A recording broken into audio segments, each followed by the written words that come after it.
There was an FBI informant who committed several grisly murders in Colorado, USA, in just 2 years.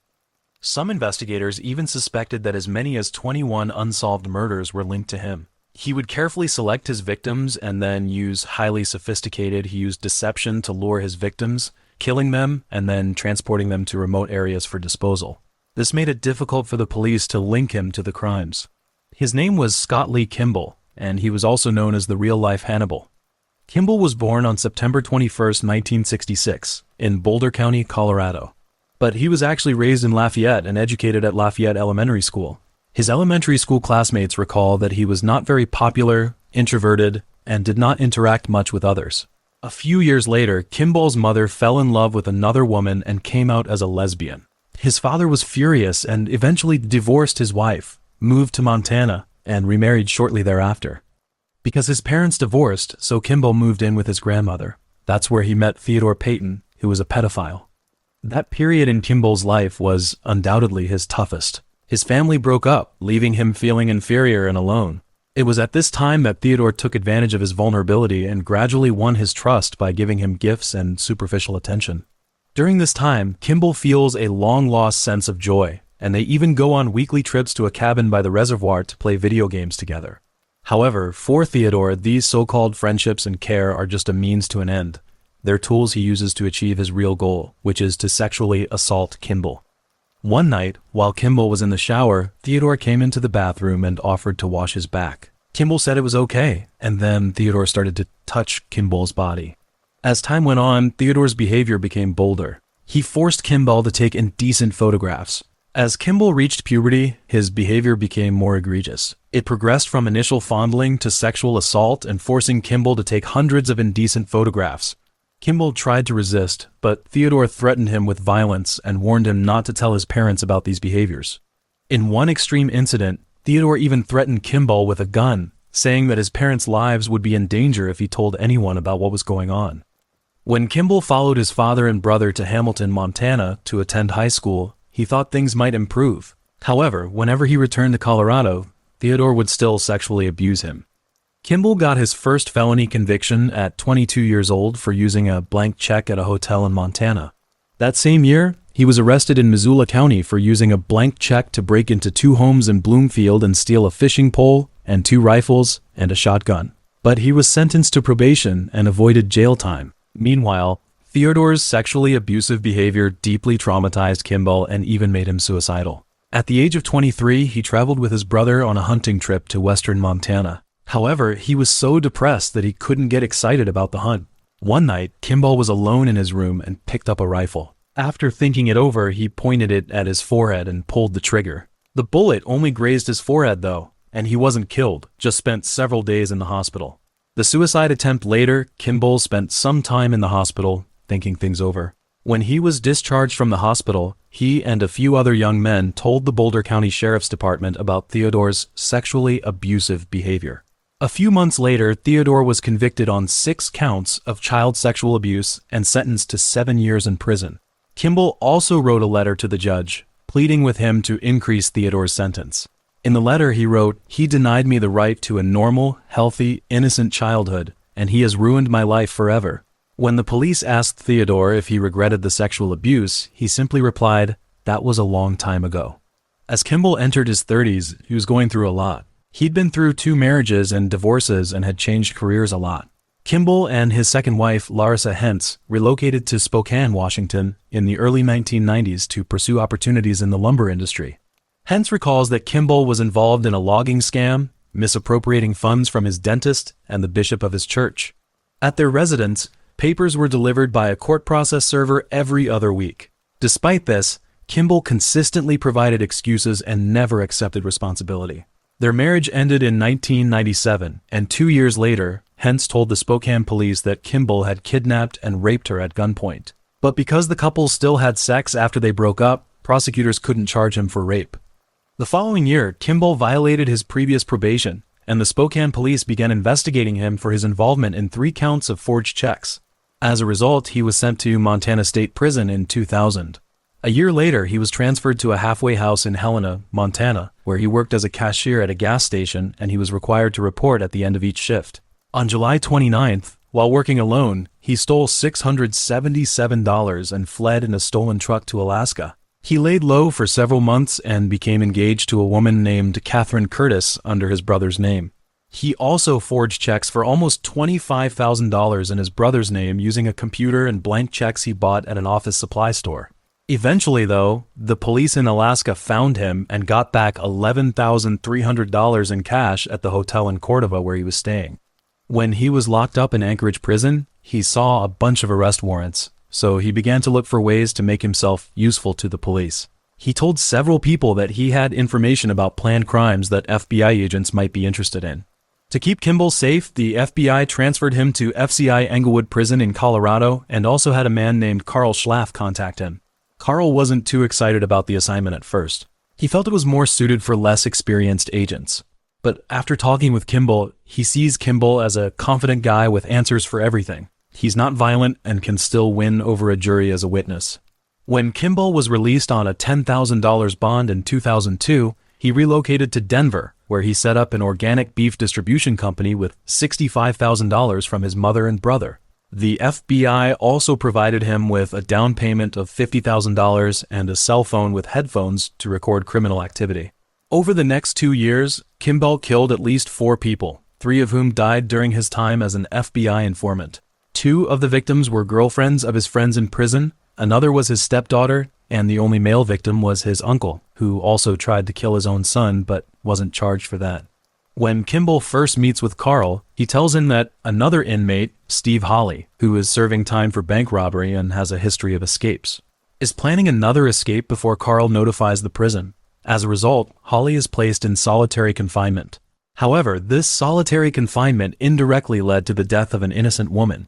At that time, Kimball and Hawley came up with the escape plan.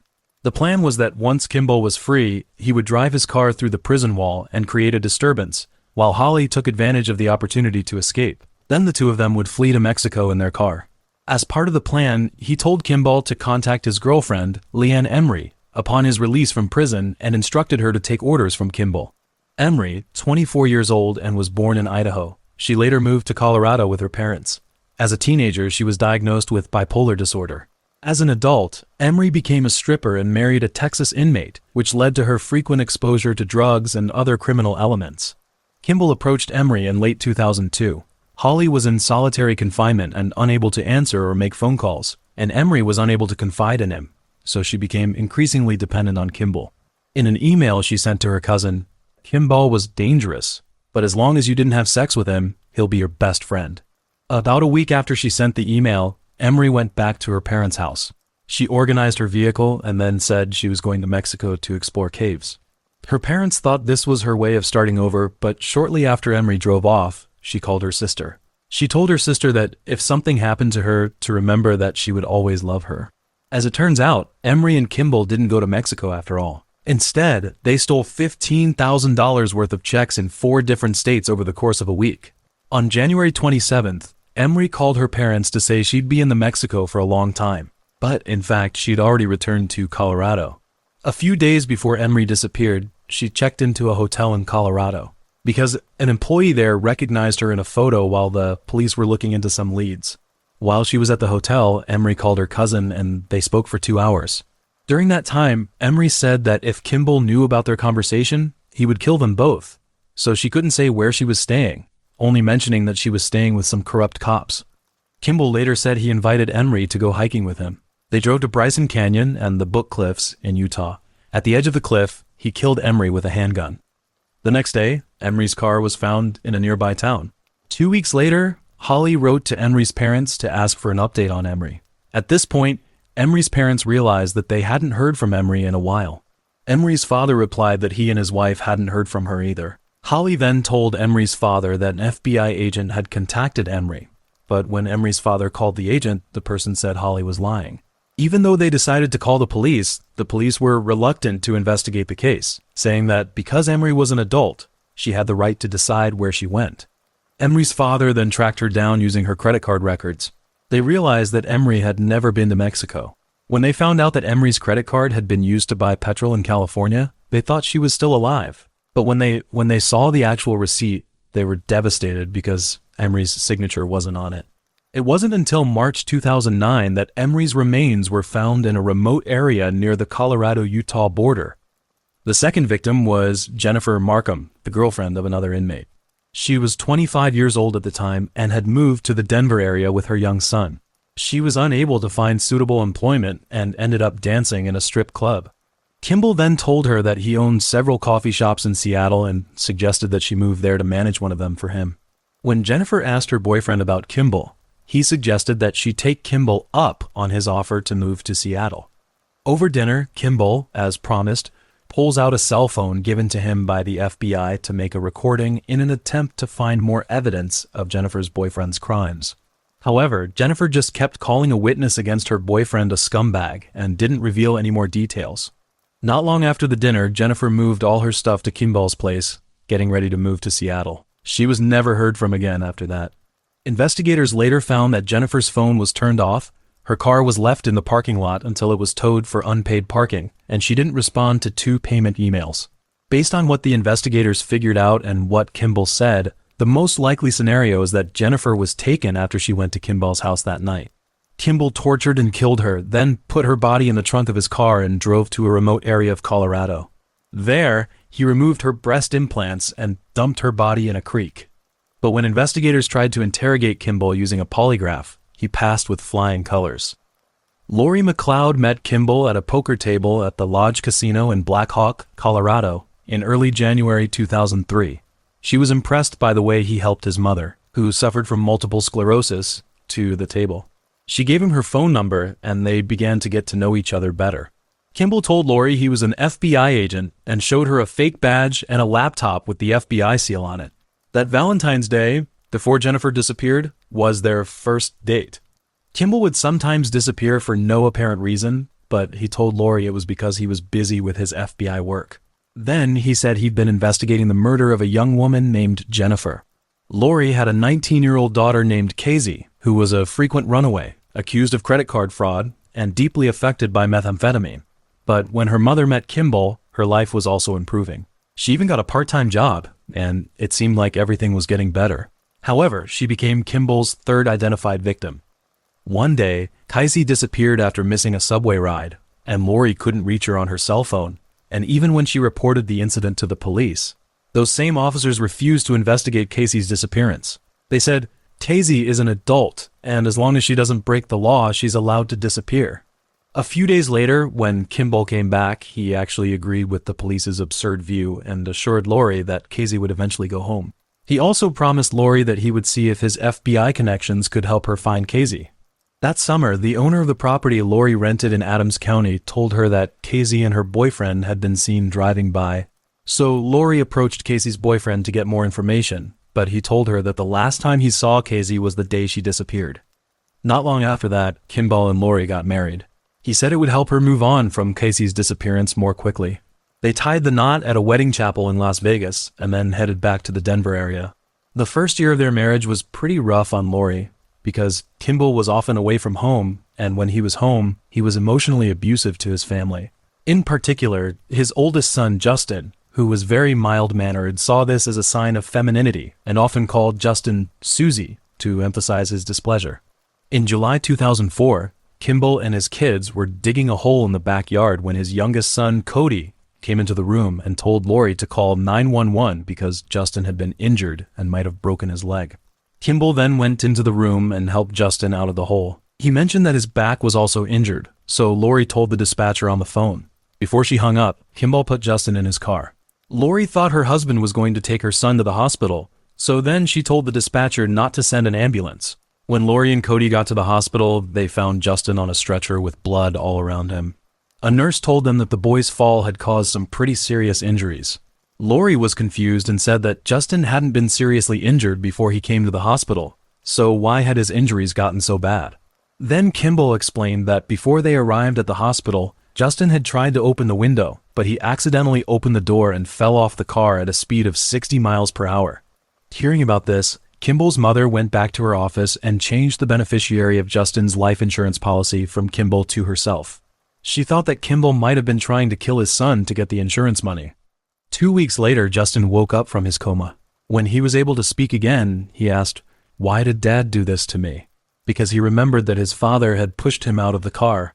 The neurosurgeon who treated Justin said the injury might have affected his memory. The police also looked into it, but because the two injuries occurred in different areas, it wasn't clear which agency was responsible. No charges were filed, so the case was closed.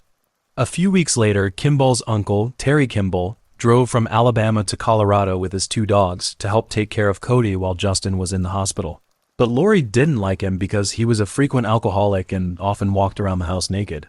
He was also obese and awkward in social situations. Lori doesn't get along with Terry for long though, because one day when she comes home from work, she noticed that the furniture had been rearranged. Kimball had bought a white leather couch with a visible stain on it. When Lori asked about the stain, Kimball said that one of his uncle's dogs had thrown up on it. She didn't believe the stain was dog vomit and asked him about it. Kimball says that maybe he threw up himself and blamed it on the dog, but either way it doesn't matter because Terry met a stripper after winning some money in the Ohio lottery and decided to move to Mexico.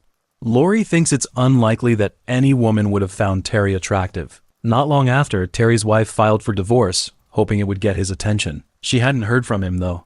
In the weeks after Terry went missing, the bank noticed some strange activity on his credit card. They later found out that a man named Kimball had used Terry's card to buy 21 head of cattle in his name for almost $12,000. A year after Terry disappeared, Kimball's father and his brother got an email. In it, Terry said he was having fun in Mexico and wasn't planning to come back anytime soon. Then they never heard from him again until 2009, when his body was found in a remote mountain pass near Vail, Colorado. By late 2005, Kimball and Lori's marriage was on the rocks. Kimball was leaving the house a lot, had lost interest in finding Casey, and Lori suspected that Kimball was having an affair with a woman in California because he was going there a lot to see her. That summer, Kimball called the police twice, claiming Lori was abusing him. This led to Lori's 2 arrests. She later said both incidents were fabricated. She believed that when she was arrested, Kimball would be able to bring the woman he was having an affair with to their home.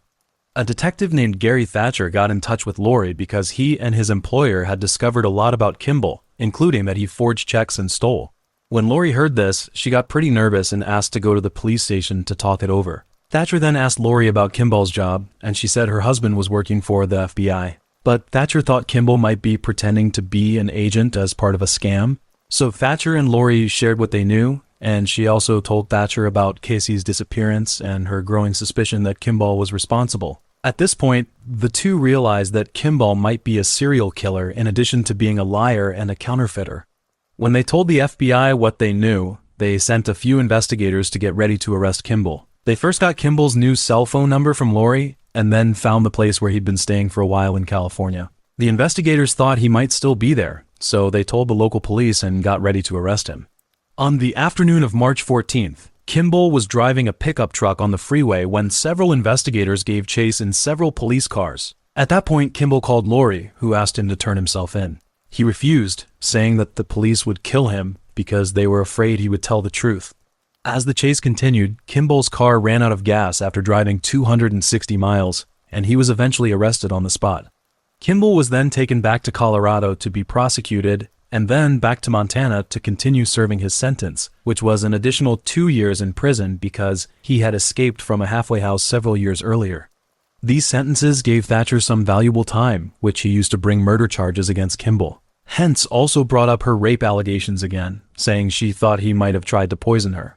Kimball's cellmate, who also took the stand, said that one night while the two of them were having drinks, Kimball asked him if the breast implants could be traced. When he said yes, Kimball seemed upset. Then Kimball also asked him if he would be willing to take something away from a dead body as a favor to his friend. The prosecutors in Boulder are also preparing charges against Kimball for his latest scam and are ready to charge him with probation and parole violations. Colorado law says that for repeat offenders like Kimball, they quadruple the sentence for the crime committed. However, they're not sure if they can put him behind bars because they think he's about to be charged with murder. Lori also went to the police and asked them to search her and Kimball's house. The investigators found some disturbing items there, including a hat from Casey's work uniform and her personal date book, as well as an email account and laptop computer in his late uncle's name, and a large number of rape porn images on those devices. One photo in particular caught investigators' attention. It showed a young woman who seemed to be in no pain and was just smiling. The woman was identified as Emery, who had been missing since Kimball's release. During the interrogation, Kimball didn't answer the investigators' questions. However, when they asked him about Casey, he told them she died of a drug overdose, probably somewhere in the national forest. In April 2007, investigators went to the Route National Forest near Walden. There, they learned that a hunter had recently found the skull of a young woman, and the DNA testing confirmed that it was Casey. Prosecutors offered Kimball a deal. If he pleaded guilty to recent counterfeiting and financial crimes and revealed the location of the other 3 victims, he would face only 1 charge of second-degree murder, with the sentence to run concurrently with the fraud charge. If he refused, he would face separate charges for all the murders, which could result in the death penalty. Kimball took the deal and led investigators to Utah to find Emery's body. On the way back, he told them where Terry was buried, but he forgot where Jennifer was buried. The investigators weren't convinced, thinking Kimball was holding out for future negotiations. So, with only 2 of the 3 victims found, no agreement was reached. And before his sentencing in October 2009, Kimball shared what seemed to be excerpts from FBI interviews with others connected to him. These excerpts caused some confusion, but the FBI later found out that they had been falsified while he was in prison. Ultimately, Kimball was sentenced to 70 years in prison for 4 murders and was not sentenced to death.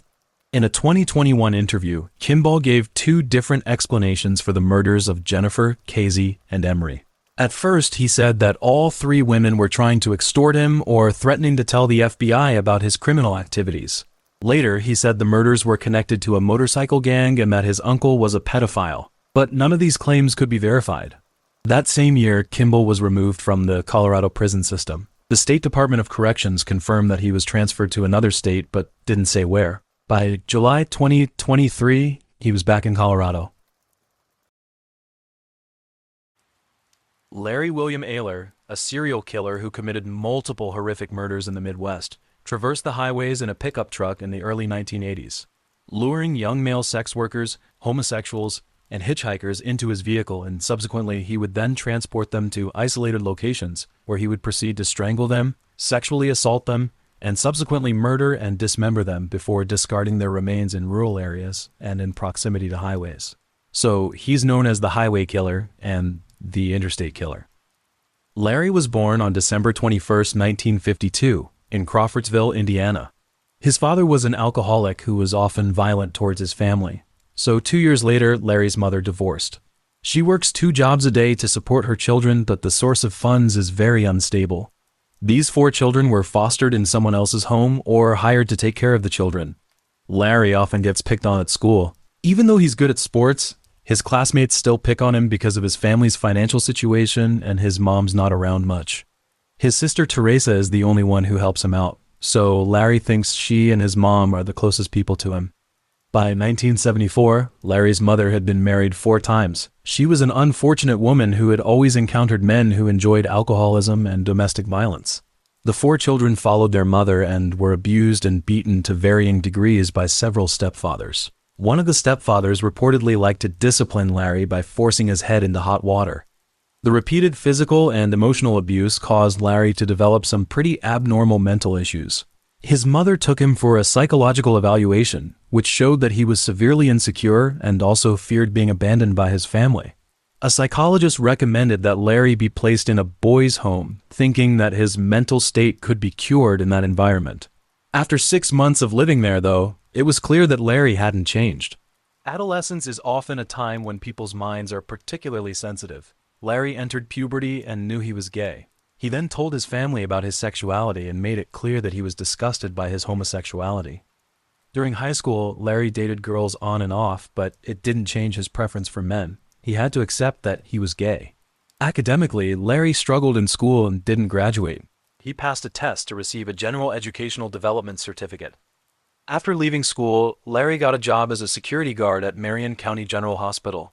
He worked there for 6 months before being fired and then became a shoe store salesman. During this time, Larry was a regular at the local gay community and gay bars, where he felt very comfortable and made friends quickly. On the surface, Larry comes across as a very nice person. However, due to his youthful experiences, he has a twisted heart that is an irrevocable fact, which is only discovered by his sexual partners. Larry is violent in bed and swears and tries to kill people. Some of the homosexuals he dated said that Larry would even gently cut their skin with a knife so that he could get the greatest physical satisfaction. In August 1981, Larry began a long-term relationship with a 20-year-old man named John Dobrovolskis. John was married, but the relationship between them was strong and lasted a long time. Both men were looking for comfort and fulfillment in the relationship. They both enjoy sadomasochism, and they often have sex while Larry ties his partner to the bed, beats and whips him, and curses at John. Larry and John are not looking for a monogamous relationship, but they are certain that theirs will last. Larry demanded commitment from John. He demanded that John be the only male partner in his life, but they often argued over Larry's allegations of infidelity. These arguments sometimes escalated into physical attacks on Larry by John, but Larry never fought back. Their relationship was occasionally strained by the opinions of third parties, especially Robert Little. Robert is a professor at Indiana State University who's close with Larry. They don't rely on physical communication, but rather platonic, spiritual emotions. He, on the other hand, has no respect for John and is upset that Larry maintains a long-term relationship with him. Larry's main job is as a house painter in Illinois, but he also works at a liquor store in Greencastle, Indiana. He often travels between the two states and stays at Robert's home in Terre Haute on weekends. On August 3, 1978, Larry picked up a 19-year-old hitchhiker named Craig Long on 7th Street in Terre Haute. Not long after Craig got into Larry's pickup truck, Larry suddenly made a sexual advance towards him. After Craig refused, Larry drove straight to a remote field and ordered Craig to remove his clothes. He was handcuffed and tied at the ankles before being made to climb into the back of the pickup.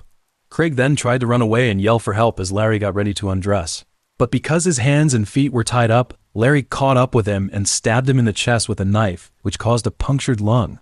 Craig then fell to the ground and pretended to be dead. He waited until Larry left and went to a nearby house, where residents called emergency personnel for him.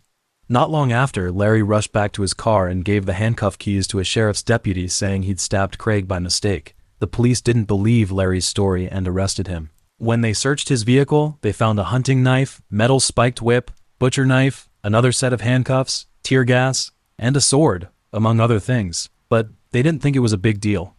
Larry was later charged with attempted murder. A judge set his bail at $10,000, which was raised by his family and some gay friends. Larry's attorney also offered Craig a check for $2,500 from Robert, asking him to agree not to press charges against Larry, which Craig accepted. As a result, Larry was acquitted on November 13th and fined only $43 in court costs. On October 23, 1982, Larry abducted 19-year-old Stephen Crockett. He lured Stephen into his car and took him to a cornfield in Kankakee, Illinois, where he beat Stephen and stabbed him to death. Stephen's body was found about 12 hours after he was killed. The autopsy showed he had 32 stab wounds, including 4 to the head. This was Larry's first known murder. Just a few days later, on October 30th, 1982, 26-year-old Edgar Underkoffler went missing in Rutland, Illinois. His body was found on March 4th, 1983, in a field in nearby Danville, Illinois, where Edgar's body had suffered the same stab wounds. After Larry committed the crime, he discarded Edgar's original shoes and socks and dressed Edgar in a pair of short white socks. In November 1982, Larry murdered 25-year-old bartender John Johnson. His body was found a month later in Lowell, Indiana. Right after that, on November 20th, 1982, Larry abducted 19-year-old hitchhiker William Lewis near Vincennes, Indiana. He killed him in a fit of rage and buried him in a field near Rensselaer, Indiana. On December 19, 1982, 23-year-old Stephen Egan was abducted by Larry in Terre Haute. His body was found on December 28th in a wooded area near Indiana Highway 63, in an area near Rensselaer, Indiana. Local investigators examined an abandoned farm outbuilding near the crime scene and discovered multiple bloodstains on plaster-damaged walls. They were certain that Larry had hung Egan from the wall before killing him. The coroner who performed the autopsy also noted severe stab wounds to Egan's abdomen, chest, and throat. They stated definitively that the killer was not consistent in how violent he was with his victims because the same person would not have varied that much. But in Egan's case, they were certain there was more than one killer. The coroner performed an autopsy on John Roach, age 21, immediately after concluding their examination of Egan. Roach's body was found near I-70 in Putnam County. The coroner stated that the injuries sustained by Roach and Egan were strikingly similar. They noted multiple stab wounds to the victim's abdomen, upper chest, and throat. It was not clear to the local police until this point that the two cases were caused by a serial killer.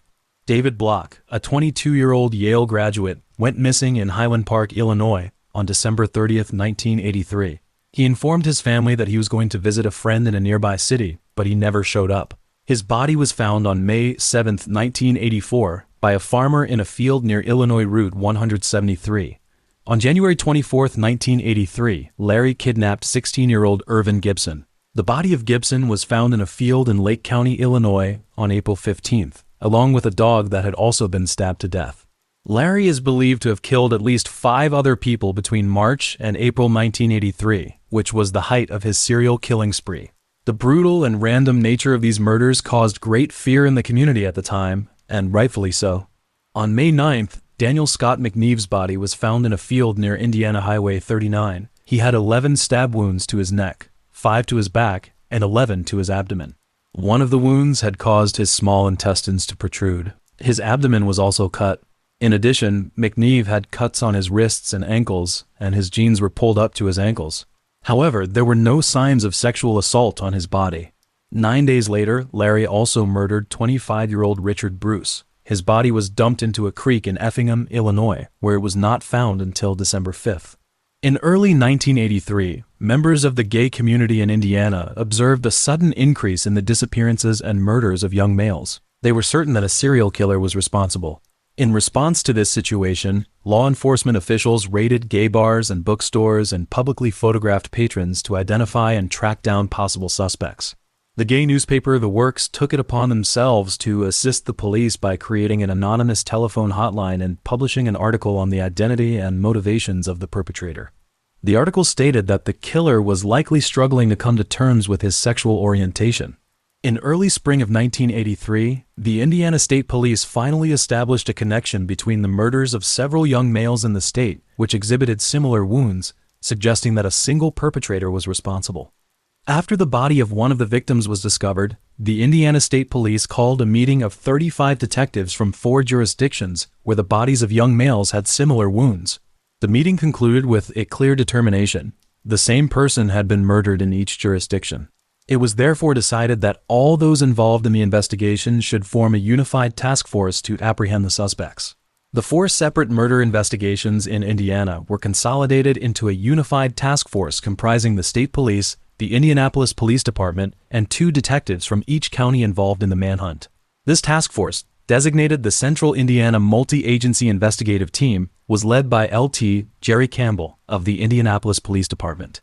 All information gathered was entered into a computerized database integrated with the statewide police system.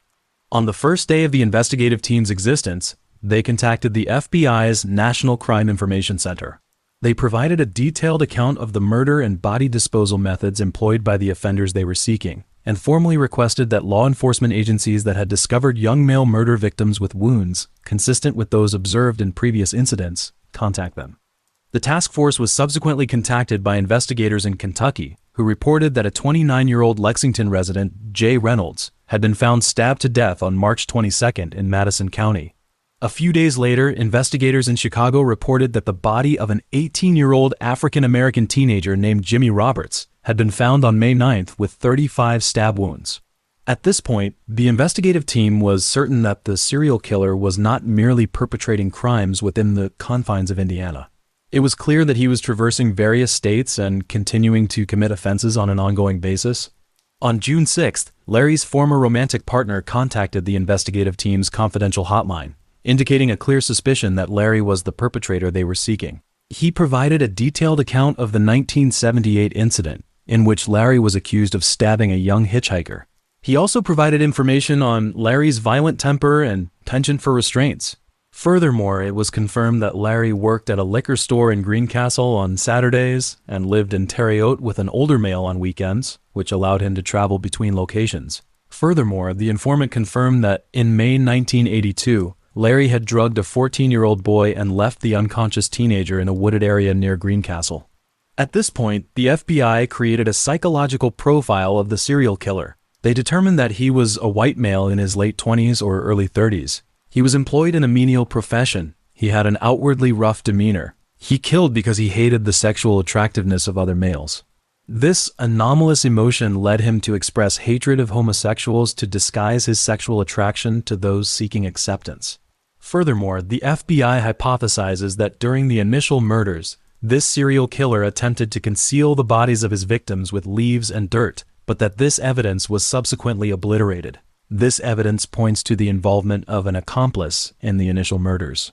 Furthermore, the fact that many of the victims were of a very slim build indicates that this criminal was significantly stronger than them, a claim supported by the strangulation marks on their wrists. On July 2, 1983, the partial body of an unidentified Hispanic man was found in a field 2 miles outside the city of Paxton in Ford County, Illinois. On August 31st, a tree trimmer discovered the body of another victim, 28-year-old Ralph Calais, in a field near Illinois Route 60. On September 8th, investigators added all 5 victims from both states to the list of victims they had already compiled, which now included the names of 17 young males. On October 4th, 1983, 2 hunters discovered a human body hidden in a plastic bag in a field in Kenosha County, Wisconsin. The victim, Eric Hansen, was 18 years old and was last seen on September 27th. The body was found in downtown Milwaukee. The hacksaw attack definitively severed the victim's head, arms, and legs from his torso.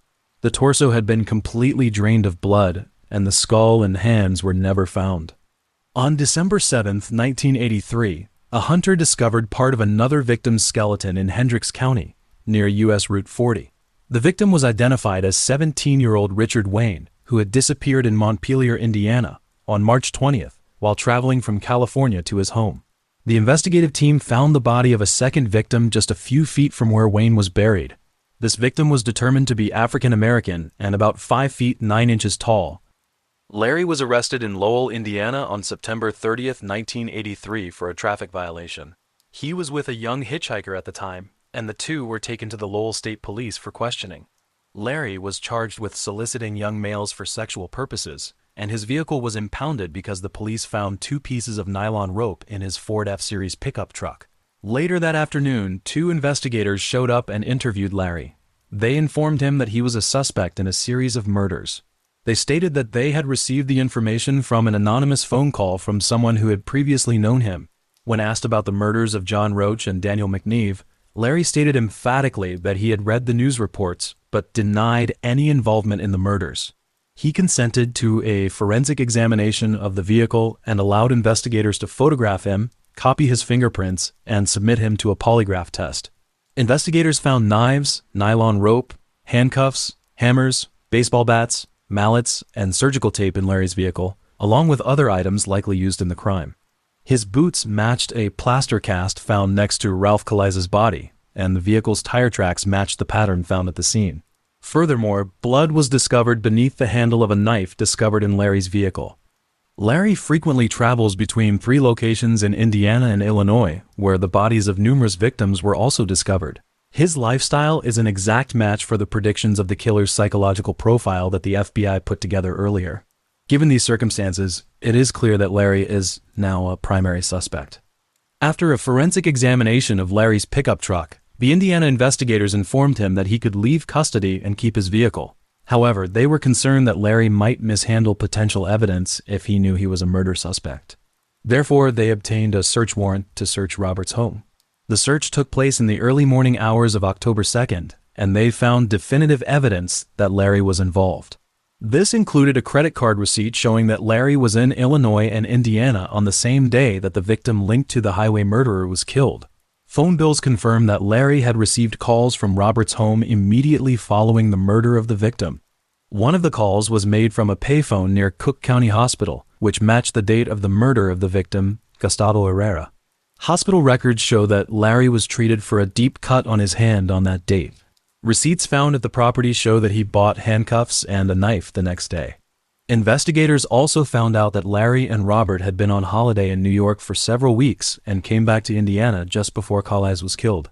Kathy Berner, who was in Indiana, told her coworkers that if Larry wasn't the murderer they were looking for, there was no way at all. Since the tire tracks from Indiana couldn't be matched to those at Calais' murder scene, Illinois investigators immediately impounded Larry's truck. The vehicle was impounded at Lake County Sheriff's headquarters on the evening of October 2nd, and Larry was taken to Waukegan for further questioning by investigators. He stated emphatically that the tire tracks and boot prints found at the Calais murder scene did not belong to him, and that he had never seen the victim. After being released on October 4th, Larry promptly sought legal counsel from Kenneth Ditkowski, a Chicago lawyer. The Lake County Deputy Chief Investigator informed Ditkowski that the police lacked sufficient evidence to formally charge his client with murder. On October 11th, Ditkowski filed a civil lawsuit against the Lake County Sheriff's Police. He also sued the Indiana State Police, stating that the lawsuit was harassing his client and investigators in both states. He asserted that it violated the 14th Amendment and his civil rights by requiring his participation in their class investigations. He also stated that there was insufficient evidence to formally charge him with murder. Finally, he declared that the lawsuit seeks $250,000 in damages against 11 named officers in both states. The boot and tire tracks found at the scene of Ralph Calais's murder were sent to FBI headquarters in Washington, D.C. for further analysis and comparison. The evidence was found as Indiana investigators worked to definitively link Larry to this murder. The FBI confirmed to investigators a few days later that the boot impression was a match. The shoe matched exactly, including 4 distinct areas of wear and damage to the sole. The blood in the shoe was also tested and confirmed to be positive for A. The tires on Larry's car were from 2 different manufacturers, and the impressions at the scene matched those 2 manufacturers. On October 27th, the investigators met to determine whether there was sufficient evidence to charge Larry with the murder. After a thorough examination of the evidence, they made the decision to charge Larry with the murder of Ralph Calais. The following day, the investigators obtained a warrant to take samples of Larry's blood and hair for comparison with evidence from Larry's car, which was scheduled to be served that day. That same day, a hearing was held in Ditkowski's civil suit. On October 29th, Ditkowski's civil suit was heard at the Dirksen Federal Building. He demanded that the court allow him access to the affidavit that investigators had used to apply for a search warrant for Larry's vehicle. He forcefully argued before the judge that Paul Plunkett was wrong in believing there was no probable cause against his client. After looking over the investigators' collected affidavits, Judge Plunkett firmly stated that Ditkowski couldn't see those documents right now. When Larry left the hearing, 2 Lake County investigators showed him an arrest warrant. It allowed them to collect blood and hair samples from Larry. The samples definitively showed that Larry's blood type was O positive. Larry was formally charged with Calais's murder on October 29th. His bail was set at $1 million, and a preliminary trial date was set for December 19th. He maintains his innocence and has made it clear in an anonymous media interview that the accusation has damaged his reputation among his family and friends. He has stated categorically that if he did murder anyone, real evidence would exist. On November 1st, Lake County investigators obtained a second search warrant for Robert's home. The main reason for this search was to find the victim's missing t-shirts and wallet to see if they'd been kept as souvenirs.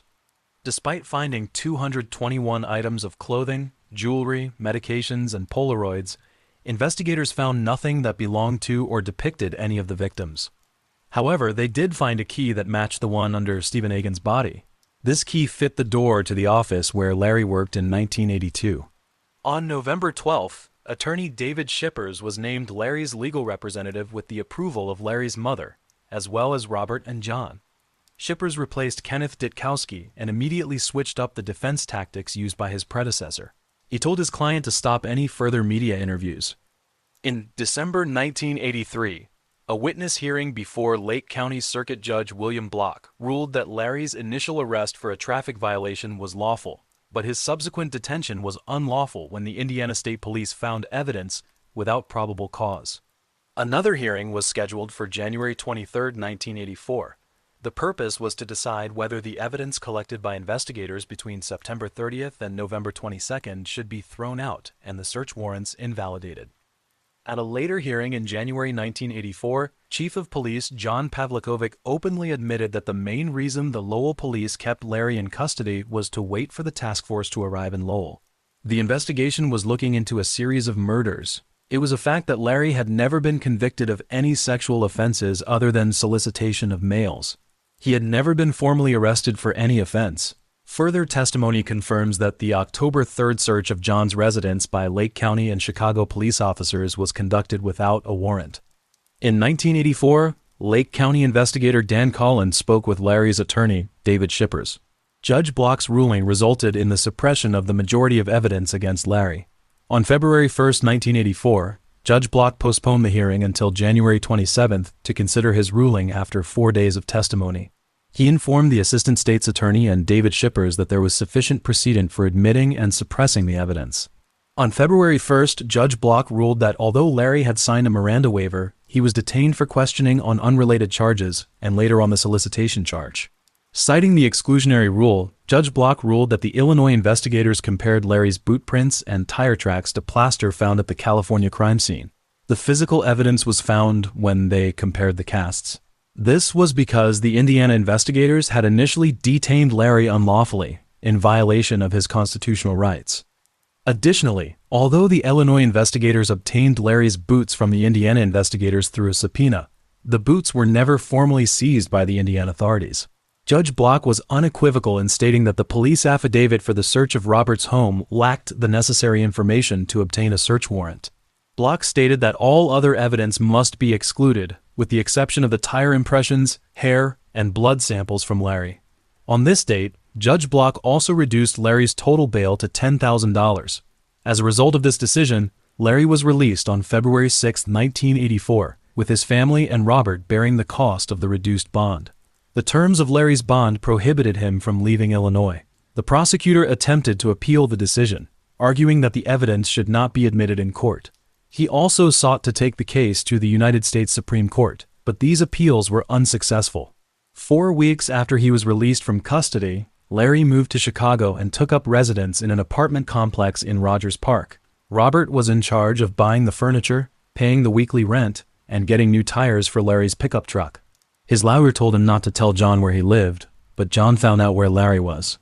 On the evening of August 19, 1984, around 10:30 p.m., Larry lured a 16-year-old boy named Daniel Bridges, a male sex worker, to his apartment. Once he got him back to his apartment, Larry tied Daniel to a chair, beat him up, and tortured him. He killed Daniel by stabbing him to death. Then, Larry dismembered Daniel's body in the bathroom and put each piece in a separate plastic bag. On the morning of August 21, 1984, a janitor named Joseph Bala discovered the dismembered body of Daniel in a dumpster near Larry's apartment. It was also placed in a unit that wasn't intended for tenants. Bala initially thought the bags were just illegally dumped garbage, so he removed them and looked inside. He found a severed human leg. He immediately called the police and informed them that other janitors had seen Larry put the bags in the dumpster the previous afternoon.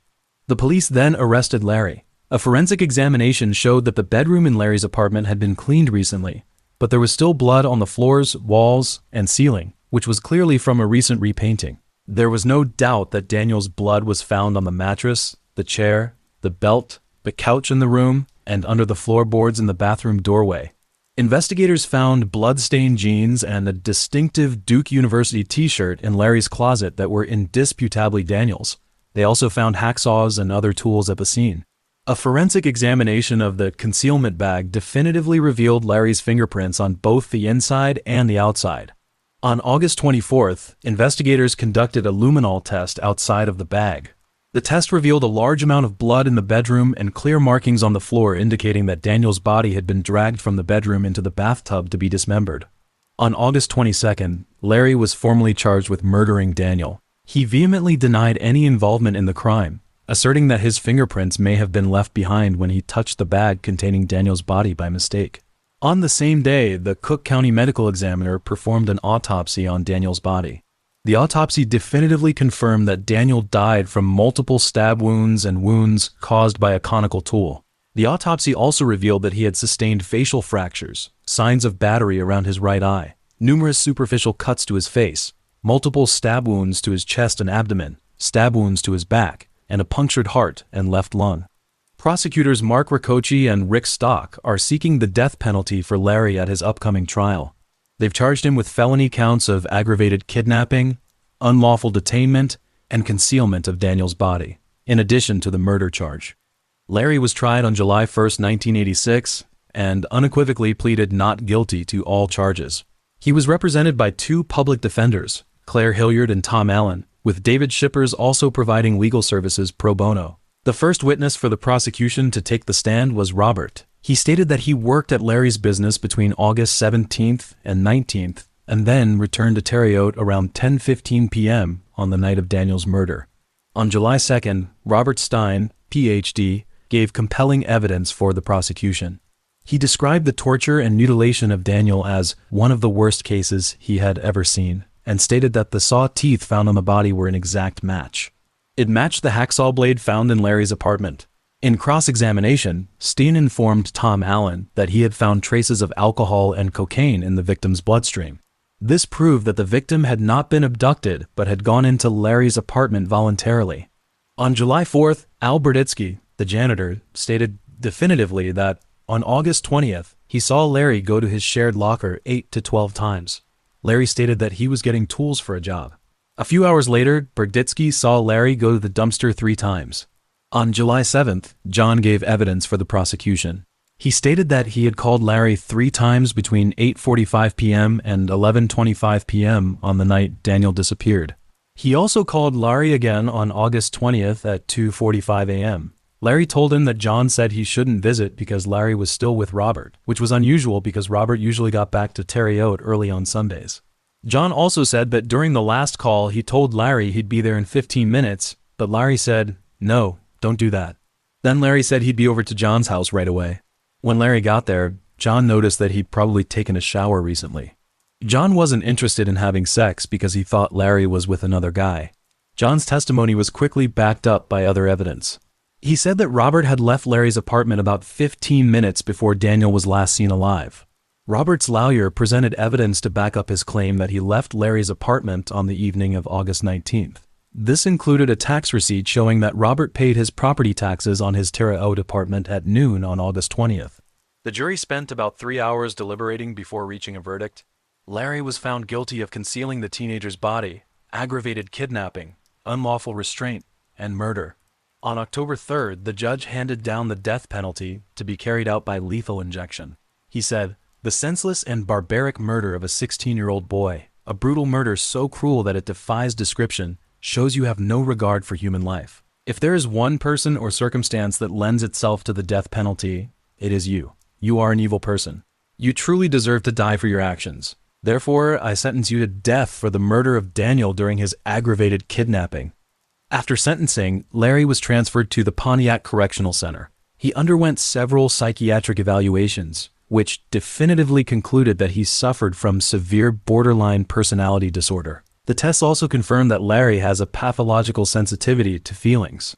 The experts were unequivocal in their assessment that Larry killed in response to his loved one's feelings of rejection, releasing his anger on the victim. They were certain that he killed to maintain a sense of control. In November 1990, prosecutor Larry Thomas obtained physical evidence in the Ralph Calais murder case that he was certain was connected to Larry. He showed it to an Indiana grand jury to charge Larry with the December 1982 murder of Stephen Egan. When Larry learned he was going to be tried for Egan's murder, he agreed to confess to the crime on his own. However, he made it clear that Robert helped him do it. Larry agreed to plead guilty and testify against his accomplice Robert on the condition that his lethal injection be exchanged for a fixed term of imprisonment without parole. After his terms were accepted, Larry provided a comprehensive 17-page confession to his attorney on December 4th. Ultimately, Larry was sentenced on December 28th to 60 years in prison to be served concurrently with his existing sentence. Robert was arrested on December 18th and formally charged with first-degree murder in the case of Stephen Egan. If convicted, he could also face 60 years in prison. Robert was tried on April 11, 1991, and formally pleaded guilty before Judge Doan Darnell. Larry provided testimony against Robert at the trial, claiming that he and Robert had collaborated to commit Egan's murder on December 19, 1982. Larry described the process of seducing Egan, and at Robert's direction, Larry committed the murder. Robert also documented the process with a camera. At trial, Robert's defense attorney, Dennis Zan, questioned Larry's motives, noting that he may have framed Robert in order to reduce his own sentence. Additionally, Zan introduced evidence that Robert was not present at the time of Egan's murder. Subsequently, the jury found Robert not guilty of all charges on April 17th. Following his acquittal, Robert stated that he was gratified that the ordeal was over and planned to return to Indiana State University to resume his teaching duties. Larry died in the infirmary of the Pontiac Correctional Center on March 6, 1994, from AIDS-related complications.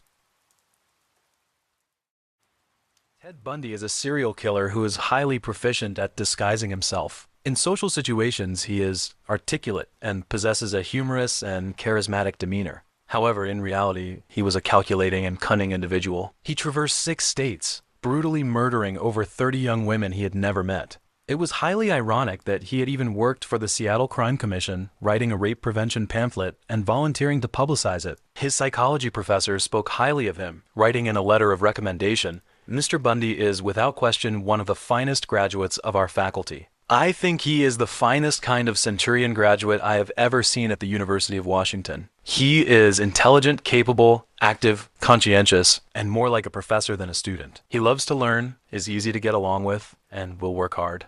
Ted was born on November 24, 1946, in Burlington, Vermont, the largest city in the state. His mother was Eleanor Louise Cowell, but the identity of his father has remained unknown. There have been numerous hypotheses regarding this matter. Some hypothesize that his biological father was most likely his mother's father. Louise Cowell claims that his father was a sailor named Jack Worthington, while others hypothesize that his biological father was an Air Force veteran named Lloyd Marshall. However, none of these hypotheses have been confirmed. At this time, he was known as Theodore Robert Cowell. To circumvent potential gossip, Samuel Cowell, his maternal grandfather, asserted that Ted was his son, a claim that was accepted by the rest of the family, given that his mother was pregnant out of wedlock at the time. Some reports indicate that Samuel Cowell exhibited violent and paranoid behavior, with a history of domestic violence, including the beating of his wife. Additionally, he was known to be racially abusive, beating family members and even the family dog when he was upset. Ted's Aunt Julia also recalled that he used to place knives next to her bed and laugh at her when she was a child. In 1950, Louise relocated with Ted to Tacoma, Washington, to reside with her cousin Alan and Jane Scott, subsequently assuming the name Louise Nelson. Nevertheless, there is no definitive proof that Ted and Louise endured domestic violence. In early 1951, Louise encountered 30-year-old Johnny Culpeper Bundy, who had served in the U.S. Navy as a cook at a Methodist-sponsored church event for adult singles. The two subsequently married that same year. Following their nuptials, Johnny adopted Ted as his son and assisted him in changing his name to Theodore Robert Bundy, the same name that was subsequently utilized in police registrations. Johnny was benevolent towards Ted, frequently taking him and his own children on camping trips and other outdoor activities. Despite his efforts to integrate Ted into the family, Ted consistently maintained a distance, adhering to the belief that his surname was Cowell, not Bundy. Despite the gravity of the crime committed by Ted, both Johnny and Louise continued to hold him in high regard and never wavered in their belief in his innocence. During his high school years, Ted self-identified as a troubled individual. He engaged in risky behaviors such as loitering in the neighborhood, searching through trash for pornographic images, and looking into windows after consuming alcohol. Additionally, it was alleged that as an adolescent, he exhibited a notable degree of social withdrawal and an inability to comprehend the necessity of interpersonal relationships and social interaction. Additionally, he was arrested on at least 2 occasions on suspicion of burglary. However, the case records were subsequently expunged in accordance with Washington state law following his 18th birthday. Ted's high school classmates attested to his social adeptness and popularity, as well as his reputation for good taste in clothing and exemplary manners. Ted graduated from Woodrow Wilson High School in 1965. He was awarded a scholarship to the University of Puget Sound, where he commenced studies in psychology and Eastern studies that fall. After 2 semesters at UPS, he elected to transfer to the University of Washington in Seattle, where he planned to major in Chinese. In 1967, Ted developed a romantic interest in a fellow student, Diane Edwards, who went by the pseudonym Stephanie Brooks. She was a woman of notable beauty and elegance from a wealthy California family, and Ted was initially incredulous that she was interested in someone like him. In early 1968, Ted terminated his studies, accepted a series of low-paying positions, and served as a volunteer in the Seattle office of Republican Senator Rockefeller's presidential campaign. Additionally, he was employed as a chauffeur for Arthur Fletcher, who is regarded as the father of affirmative action in the United States, campaigned for the position of lieutenant governor of Washington state that year. In August of that year, Ted attended the 1968 Republican National Convention in Miami as a delegate representing Rockefeller. Subsequently, Stephanie terminated their relationship, citing Ted's immaturity and lack of ambition as the primary reasons for the dissolution. Following the separation, she returned to California. At this juncture, Ted returns to his place of birth, Burlington, Vermont, and uncovers the reality of his family's relationship. He had originally assumed that his maternal grandparents were his parents and Louise was his sister. However, he subsequently located his birth certificate, which proved that Louise was, in fact, his mother.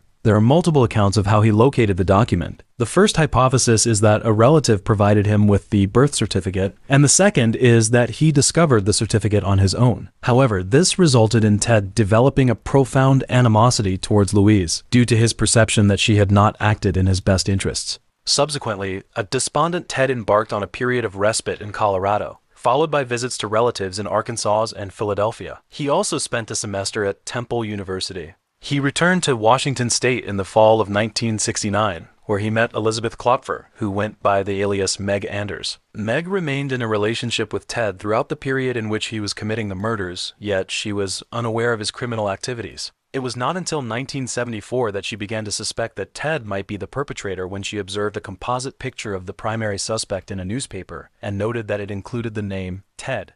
Ultimately, following Ted's apprehension by the authorities, she became estranged from him and eventually disowned him emotionally. In the subsequent academic year, Ted re-enrolled at the University of Washington, majoring in psychology. This time, he distinguished himself as a gifted student, earning excellent grades and the admiration of his professors. As part of his coursework in psychology, he also served as a night volunteer at Seattle's Suicide Hotline, a suicide crisis center serving in the Seattle metropolitan and suburban areas. He encountered Ann Rule, a former Seattle policewoman and novice crime writer, who subsequently authored a biography of Ted and his criminal activities. According to the book, during this period, Ted exhibited no discernible abnormalities. Ann Rule characterizes Ted as a benevolent, sincere, and perceptive individual. In 1972, following his graduation from the University of Washington, Ted was employed by the gubernatorial campaign of Washington State Republican Party Chairman Daniel Evans. His role involved the note-taking of every speech delivered by Evans's principal opponent, former Governor Albert Rossellini, for analysis by Evans's staff team. Following Evans's successful re-election, Ted was employed as an aide to Washington State Republican Party Chairman Ross Davis. Davis held Ted in high regard, describing him as intelligent, assertive, and devout. In early 1973, despite mediocre test scores, Ted was admitted to the University of Puget Sound and the University of Utah School of Law on the basis of letters of recommendation from Evans, Davis, and several University of Washington psychology professors, ultimately selecting the University of Utah Law School. In the summer of 1973, Ted rekindled his romantic relationship with Stephanie when he traveled to California to work on Republican issues. She was surprised to find that Ted had become a conscientious, dedicated professional. Meanwhile, Ted continued to date Meg, unaware of the other woman's existence. In the fall of the same year, Ted took the relationship to the next level by convincing Stephanie to move in with him in Seattle for a period of time. The two discussed marriage after Christmas, with Ted even introducing her to Davis as his fiancée. In January 1974, Ted terminated all communication with Stephanie, neither answering her phone calls nor responding to her emails. When Stephanie finally contacted Ted by phone a month later and inquired about the reason for his abrupt change in behavior, Ted simply replied, "Stephanie, I don't know what you mean," and terminated the call. Stephanie never heard from Ted again until he was arrested. According to Ted's sources, his motivation was to prove that I could marry her. In contrast, Stephanie believes that Ted deliberately and cruelly rejected the relationship after the proposal in retaliation for her breakup in 1968. In August or September 1975, Ted became a member of the Church of Jesus Christ of Latter-day Saints. However, he rarely attended services and failed to observe the majority of the church's commandments. Following his conviction for kidnapping in 1976, the LDS excommunicated him. When questioned about his religious beliefs following his arrest and during his trial, he stated that his faith was the Methodist Church, the religion of his childhood. The circumstances surrounding the inception of Ted's serial murders remain shrouded in ambiguity. He would offer conflicting accounts to different individuals and consistently evade inquiries regarding the temporal and spatial origins of these incidents. However, an investigation conducted by Detective Constable Robert Cape suggests that Ted's earliest murders may have occurred in Seattle in 1972 or in Tumwater, Washington in 1973. It is postulated by some that the disappearance of Anne Marie Burr, an 8-year-old girl from Tacoma, Washington, may be linked to Ted. Furthermore, official records indicate that Ted's first murder occurred in 1974, when he was 27 years old and had acquired expertise in forensic science, including the ability to avoid leaving incriminating evidence at the scene of a crime. From January 4, 1974 to approximately mid-June of that year, Ted perpetrated the kidnapping and murder of at least 6 female college students in a series of incidents. He gained access to the dormitories of his victims by feigning an intention to accost them and then assaulting them with a metal bat. Among those known were Linda Ann Healy, a 21-year-old student at the University of Washington pursuing a degree in psychology and broadcasting morning weather forecasts for local skiers. Donna Gail Manson, a 19-year-old student at Evergreen State University, disappeared after intending to attend a jazz concert. She was regarded as an exemplary student with a penchant for the flute and a proclivity for photography. Susan Elaine Ranko, aged 18, a student at the University of Washington, whose clothing was discovered in a washing machine following her disappearance. Witnesses recalled an individual with an injured arm approaching multiple women on campus that night, with Brenda Carol Bauer and Georgine Hawkins among the victims. Another victim, Karen Sparks, a dance student at the University of Washington, survived her serious injuries but sustained permanent physical and psychological trauma as a result of being beaten and sexually assaulted by Ted with a metal bat. Ted was employed in Olympia, the capital of Washington State, as the assistant director of the Seattle Crime Prevention Council. Additionally, he developed a manual on rape prevention for women during his tenure at this organization. Subsequently, Ted was reassigned to a role within the state's Department of Emergency Services, DE, which was engaged in the search for missing women. During his tenure at DE, he initiated a romantic relationship with Carol Ann Boone, a divorced woman with 2 children, who assumed a significant role in his life towards the end of his life. The culminating event in the series of serial murders occurred on July 14, 1974, when 2 young women were abducted in broad daylight at Lake Sammamish State Park in Washington State. 6 eyewitness accounts indicate that an attractive young male approached them and requested assistance in unloading his sailboat. 4 declined, while 2 followed him to his vehicle and promptly fled upon realizing that there was no sailboat. The vehicle in question was a brown or bronze-colored Fuchs Gold Turtle. At least 3 witnesses observed the man approach 23-year-old juvenile court worker Janice Ann Oteet and were convinced that Oteet followed him off the beach. 4 hours later, 19-year-old college student Denise Marie Naslund left the picnic site to go to the restroom and never returned. According to Ted, Janice was alive when he abducted her and forced her to watch him murder Denise. However, on his deathbed, he retracted this account. Subsequently, the Washington State Patrol created a sketch of the suspect and his vehicle based on the description provided. This sketch was then distributed via flyers by local newspapers and television stations. Ted's colleagues, Ann Rugg, his romantic partner Meg, and a University of Washington psychology professor all identified the sketches and informed the police that the suspect might be Ted. However, the detectives, who were inundated with upwards of 200 tips daily, determined that a seasoned student with no criminal history and a comprehensive understanding of the law would not be the perpetrator of such heinous crimes, and thus chose not to pursue the case further. On September 6, 1974, 2 hunters were engaged in hunting activities when they made the discovery of human remains, which were subsequently identified as those of Denise and Janice, situated in close proximity to a road approximately 3 miles east of Lake Sammamish State Park. In addition to the aforementioned remains,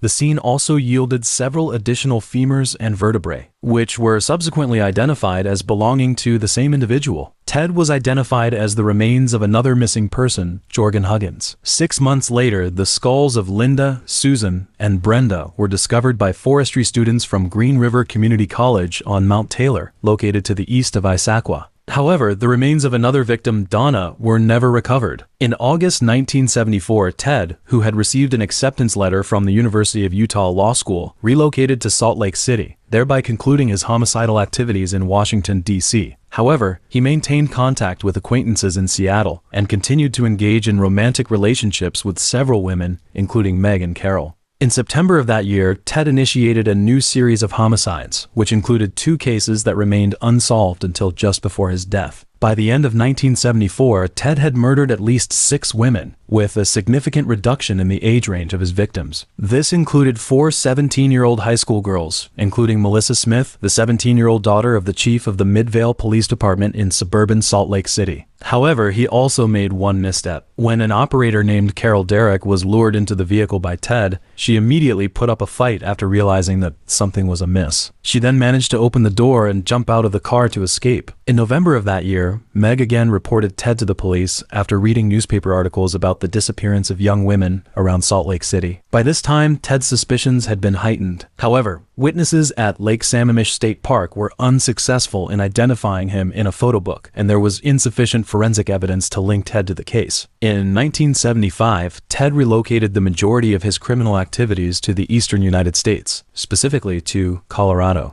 On January 12th of that year, Karen Irene Campbell, a 23-year-old registered nurse, vanished from the Wildwood Inn, where she had checked in while on vacation in the village of Snowmass, located southeast of Salt Lake City. 1 month later, the remains of Karen were discovered on the side of a dirt road outside of the village. They were naked and exhibited evidence of sharp-edged lacerations, as well as a blunt force injury to the head, which was determined to be the cause of death. The Karen Campbell case marked a significant turning point in the investigation, as her hair was discovered in Ted's vehicle, providing the first tangible evidence to prosecute him. From January 12th to early May, Ted committed 4 murders in Colorado and Idaho, including the Karen case. The victims were 26-year-old ski instructor Julie Cunningham, 25-year-old Denise Lynn Oliverson, and 12-year-old Lynette Doan Carver.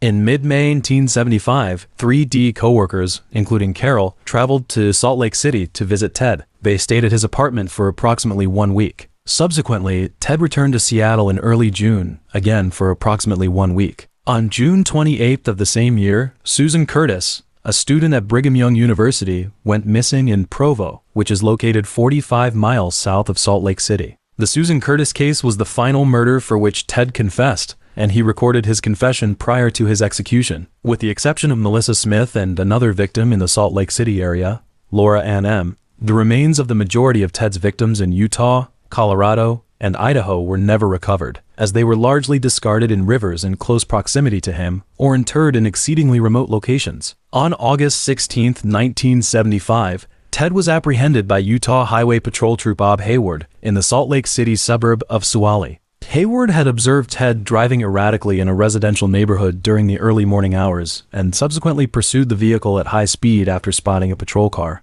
Trooper Hayward confiscated a ski mask, a second mask fashioned from stockings, a crowbar, a bundle of ropes, an ice axe, handcuffs, garbage bags, and other items from the vehicle. Ted provided an explanation for the items, stating that the mask was for skiing, the handcuffs were retrieved from a dumpster, and the remainder were ordinary household items. In the course of searching Ted's apartment, the police discovered a guidebook to Colorado ski resorts, which bore a checkmark indicating that the Wildwood Lodge had been visited. As the evidence against Ted was insufficient to justify his detention, the police required him to post bail. However, Ted subsequently confessed that the police who searched his apartment had overlooked the photographs of the victims that he had taken with his Polaroid camera, which he promptly destroyed after posting bail. In September 1975, Ted sold his golden turtle to a teenager in the Midvale area. The Utah State Police promptly impounded the vehicle, which was dismantled and meticulously examined by the FBI. During this process, investigators discovered Karen Campbell's hair and trace evidence of Melissa Smith associated with survivor Carol Derrick. In November of that year, the 3 prosecutors responsible for overseeing the Ted-related cases convened a meeting in Aspen, Colorado.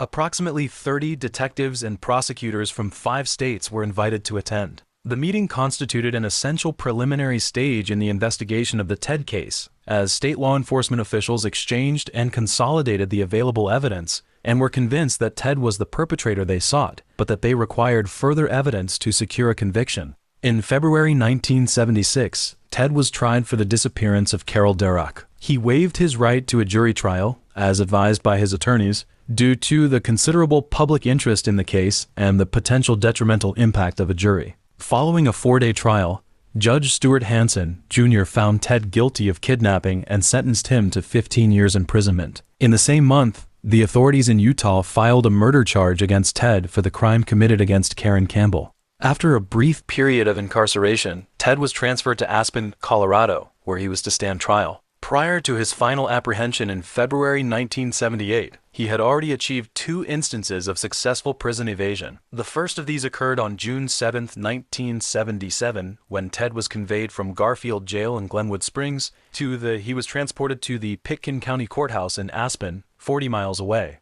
For his preliminary hearing, he did not hire an attorney, choosing instead to represent himself, and was therefore exempted from handcuffs and shackles by the judge. During a recess in the proceedings, Ted requested access to the courthouse library to conduct research on the case. He then utilized a bookshelf to obstruct the bailiff's view and subsequently exited the second-floor window, sustaining a sprained ankle upon landing. Subsequently, Ted proceeded through the downtown Aspen area, ultimately reaching Aspen Mountain, a location situated on the city's outskirts. There, he gained access to a hunting cabin, procured various items including clothing, sustenance, and firearms, and spent the subsequent night within the cabin. The following day, he continued his journey in a southerly direction. He attempted to reach Crested Butte, a small town located to the south of Aspen. However, he became disoriented and lost in the woods. After wandering aimlessly for 2 days, on June 10th, Ted reached Chestnut Lake, situated 16 miles south of Aspen. He broke into a camping trailer and stole food and a coat.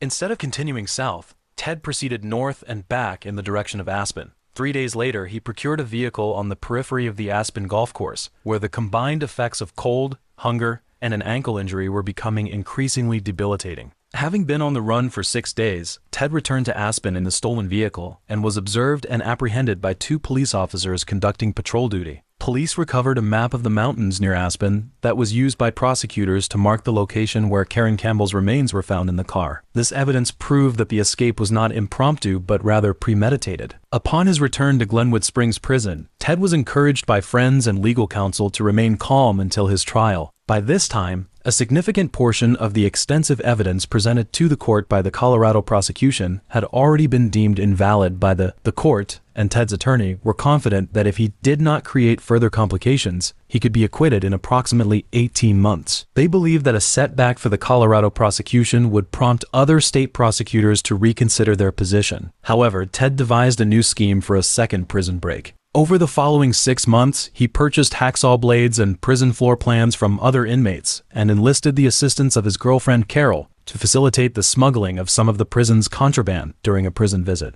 Ted accumulated $500 in cash from the sale of contraband within the prison, then utilized the sound created by other inmates in the shower to saw a roughly 1 square foot hole in his cell ceiling. This allowed him to lose 16 pounds, which enabled him to squeeze through the hole. In the following weeks, Ted continued to utilize the nocturnal hours to investigate the ceiling and identify potential escape routes. During this period, unusual sounds emanating from the ceiling were reported by inmates, yet they were not deemed a significant concern by the guards. In the latter part of 1977, Ted filed a motion to change the venue of the trial to Denver on the grounds that the case had already received undue attention in Aspen. This motion was granted by the trial judge. On the evening of December 30th of that year, Ted exploited the fact that the majority of the prison staff had departed for Christmas celebrations and were understaffed to create a mock sleeping dummy using books, clothing, and blankets in his bed. He then proceeded to enter the unoccupied warden's office through the ceiling, don the warden's replacement attire, and subsequently depart the prison through the front entrance. After departing the prison, Ted procured a vehicle and proceeded to leave Glenwood Springs. However, the vehicle soon ceased functioning on Interstate 70, necessitating assistance. A passerby offered Ted a lift to the nearby town of Vail, situated 97 miles away. Subsequently, Ted transferred to a bus in Vail, which transported him to Denver, where he boarded an early morning flight to Chicago. Prison officials at Glenwood Springs Prison were not aware of Ted's escape until noon on December 31st. By that time, he had already reached Chicago. Upon arriving in Chicago, Ted proceeded to Ann Arbor, Michigan, where he procured lodging at a local tavern for the purpose of recuperating and surveying his surroundings. Subsequently, 5 days later, Ted procured a vehicle and proceeded to Atlanta, the capital of Georgia, where he transferred to a bus and ultimately arrived in Tallahassee, the capital of Florida. On January 8th, Ted procured lodging at the Holiday Inn in the vicinity of Florida State University under the assumed name of Chris Hagan. According to Ted's subsequent confession, his initial objective was to secure employment, cognizant that as long as he did not attract the attention of the police, he would enjoy a prolonged period of freedom. However, upon recognizing that the majority of conventional employment opportunities necessitated the presentation of identification, he was compelled to abandon this strategy. Consequently, he resorted to larceny once more, resorting to this practice in order to sustain his expenditure. On January 15, 1978, approximately 1 week after Ted's arrival in Tallahassee, he gained access to Chi Omega, the Florida State University chapter house of a prominent sorority organization, through a rear entrance.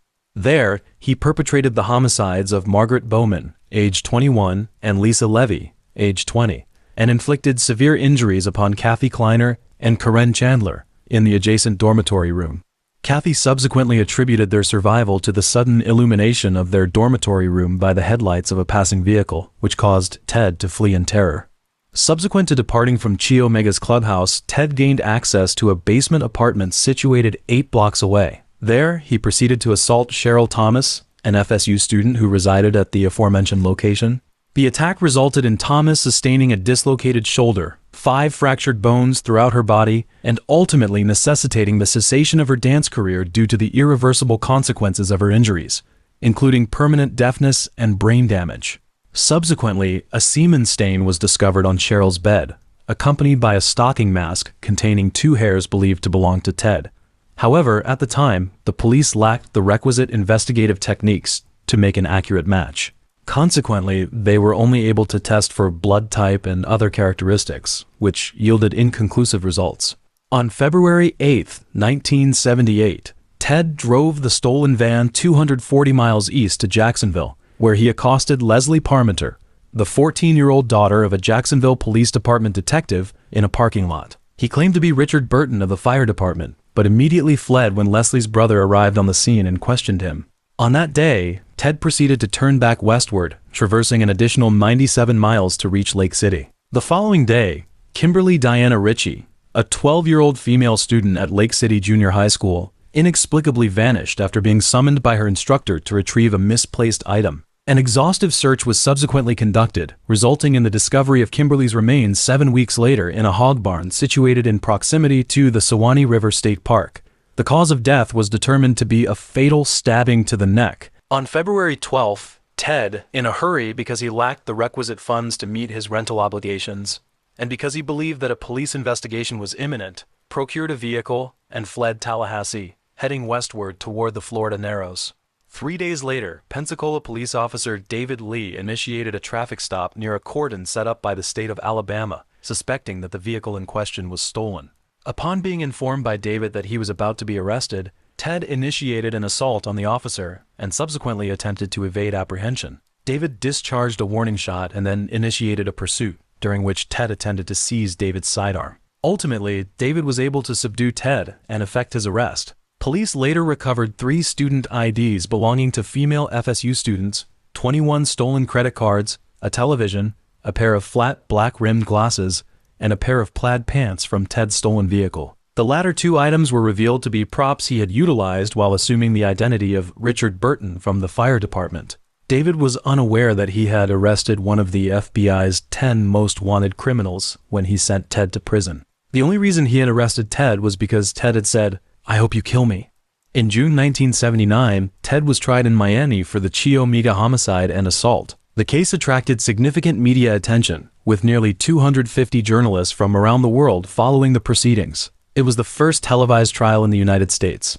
Despite the provision of 5 public defenders by the court, Ted assumed a significant role in the defense himself. Nelson, one of the lawyers assigned to him, later asserted that from the outset, Ted undermined the entire defense out of malice, distrust, and grandiose delusions of grandeur. Facing a grave charge of murder with the potential for a death sentence, Ted's primary objective was to retain control over the proceedings. Another public defender, Mike Minerva, states that following negotiations, a plea bargain was reached. Ted pleaded guilty to the murders of Margaret Bowman, Lisa Levy, and Kimberly Diana Ritchie in exchange for a 75-year prison sentence. The prosecutors were amenable to the deal because the evidence was insufficient and there was a chance of losing the case. Conversely, Ted viewed the plea bargain as a strategic means of avoiding the death penalty, thereby affording him more time to identify potential weaknesses in the evidence and to withdraw his plea and seek an acquittal should the case evolve in his favor. Nevertheless, Ted declined to negotiate at the 11th hour. According to Minerva, this was because he had come to recognize that he would eventually be compelled to acknowledge his guilt in public, a prospect he was unable to face. The most significant testimony presented during the trial was that of Chi Omega member Connie Hastings, who was delayed in arriving at her place of employment and observed Ted exiting the Chi Omega clubhouse with the murder weapon in his possession. The direct forensic evidence presented in the case was a bite wound on the left buttock of Lisa Levy, caused by Ted. This evidence was corroborated by the testimony of forensic odontologists Richard Sauveron and Lowell Levine, who demonstrated that a bite mark on the wound matched a molded cast of Ted's teeth. Following the presentation of the closing arguments, the jury engaged in deliberations for a period of 7 hours, ultimately reaching a verdict on July 24, 1979. Ted was convicted of 2 counts of first-degree murder, specifically the deaths of Margaret Bowman and Lisa Levy, as well as 3 counts of attempted first-degree murder, pertaining to the murders of Kathy Kleiner, Karen Chandler, and Cheryl Thomas. Given the guilty verdicts rendered in the 2 burglary cases, Judge Edward Coward imposed a sentence of death for the aforementioned murders. 6 months later, Ted was tried in Orlando for the murder of Kimberly Diana Ritchie. The jury deliberated for 8 hours and found him guilty. The evidence in this case was more direct, with witnesses observing Ted approaching his stolen FSU truck with Kimberly in tow, and with fibers recovered from the truck and on Kimberly's remains matching the jacket Ted was wearing at the time of his arrest. At the final judgment, Ted cited a statute that is somewhat unconventional in nature. This statute states that a declaration of marriage in a courtroom automatically constitutes a legal marriage in the presence of a judge. Prior to questioning former co-worker Carol, who had already relocated to Florida on his behalf, and testified on his behalf as a character witness in both trials, Ted opened his mouth to question her. When Ted proposed to Carol in court, she accepted his proposal. Thereafter, Ted declared to the court that they were legally married. The sentencing hearing took place on February 10, 1980, and the court imposed a 3rd death sentence on Ted. In October 1981, Carol gave birth to a baby girl and registered Ted as the father. Florida State Prison does not allow spousal visits, but inmates are said to engage in illicit activities with guards to gain access to female visitors. Following the conclusion of the Rich case, Ted initiated a comprehensive appeal. Concurrently, he was subjected to questioning by members of the press, law enforcement, and government agencies upon request. To avoid becoming a witness in court, Ted spoke in the 3rd person when confronted with these questions, disclosing his early offenses and the process of his change of mind. As he recounted, he began stealing at an early age, a fact that confirmed Meg's suspicion that she had frequently lost items during the course of their relationship. According to Ted's account, possessions were also a significant motivator for rape and murder. Ted stated that sexual assault fulfilled his need to own his victims completely. Initially, killing the victim was merely an expedient method for him to avoid being apprehended, but subsequently, murder became an integral aspect of the experience. And the ultimate form of possession is the taking of a life. Ted stated that he considered himself an amateur during his early years, an impulsive killer who did not enter what he referred to as the predator phase until the 1974 murder of Linda Ann Healy. The confession suggests that Ted may have initiated homicides prior to 1974. However, due to his refusal to provide further details, this remains unconfirmed. In July 1984, corrections officers at the Florida State Penitentiary discovered 2 hacksaw blades concealed within Ted's cell. The steel bar affixed to the cell window had been severed from both ends and subsequently affixed with homemade adhesive, composed of soap, and Ted was relocated to an alternative cell. In the subsequent months, prison guards discovered additional unauthorized items in his cell, prompting another transfer. Soon thereafter, he was disciplined for communicating privately with another well-known offender, John Hinckley. In October 1984, Ted commenced composing missives to Robert David Cape. Robert, who had previously served as a principal detective and had recovered a considerable number of crucial statements and eyewitnesses in the Lake Sammamish State Park case, then conducted a comprehensive screening of a multitude of suspects and eventually formulated a suspect list comprising 25 individuals, of whom Ted was one. Robert attempted to conduct an interview with Ted, but was unsuccessful. Robert did not have another opportunity to speak with Ted until his first arrest. Following Ted's arrest, Robert resumed his studies at the University of Washington, pursuing a doctorate while simultaneously serving as a principal researcher for the Washington State Attorney General's office. In 1984, Robert was appointed to participate in the investigation of the Green River Killer case. In response, Ted wrote him a letter in which he analyzed the psychology of serial killers and expressed his hope of being able to assist him in his case. These letters led to an interview, during which Ted confessed to an unidentified murder. In early 1986, the scheduled date for the execution of the perpetrator of the Chi Omega murders was announced initially as March 4th. However, this was subsequently stayed by the U.S. Supreme Court. In April of that year, a new execution date was announced for July 2nd. Following the announcement of the execution date, Ted provided further details of his crimes, including the fact that he would kill his victims and then commit multiple acts of rape until the bodies were too decomposed to do so. Additionally, he would apply makeup and wash the body's hair. At least 12 of his victims were decapitated with a hacksaw, and he would retain the severed heads for a period of time before disposing of them. This would explain why the remains of the victims found on M.T. Taylor consisted only of skulls and a few other bones. On July 1, 1986, less than 15 hours before the scheduled execution, the United States Court of Appeals for the 11th Circuit announced an indefinite stay of execution and remanded the Chiamiga murder case for the United States District Court for the Northern District of Florida to review a number of procedural errors at the preliminary hearing. These included a reassessment of the defendant's mental fitness to stand trial and the trial judge's erroneous interference in jury empanelment. The scheduled date for the execution of Rich's sentence was set for November 18th and was likewise postponed indefinitely by the 11th Circuit Court of Appeals on November 17th. In the end, the U.S. District Court for the Northern District of Florida rejected all of the arguments presented and declined to reopen the case at the behest of the 11th Circuit Court of Appeals. In the aftermath of the unsuccessful appeal, the Florida prosecution promptly announced a definitive execution date of January 24, 1989. Given that all avenues of appeal had been exhausted, Ted agreed to be more forthcoming with investigators. He admitted to Robert Tam that he had committed 8 murders in Washington and Oregon and that he was originally the prime suspect in those murders. However, he also described 3 previously unknown victims and 2 victims he had abducted in Oregon and brought to Washington to kill, but he refused to identify any of the 5 victims. Furthermore, Ted provided a comprehensive account of his abduction of Jorgen Hudgens in an alleyway in downtown Washington. He also disclosed information to detectives from Idaho, Utah, and Colorado regarding multiple homicides that had not been previously disclosed to the authorities. However, his approach shifted when he confessed to the crimes but declined to provide further details. This was due to Ted's intention to postpone the execution by remaining the sole individual with knowledge of the body's whereabouts. Once it became evident that the judicial system was unable to provide further assistance, Ted's supporters initiated a final effort to secure executive clemency. Diana Weiner, the young attorney who was the last person Ted interacted with, has been attempting to persuade several family members of the victims in Colorado and Utah to petition Florida Governor Robert Martinez to allow Ted additional time to divulge further information.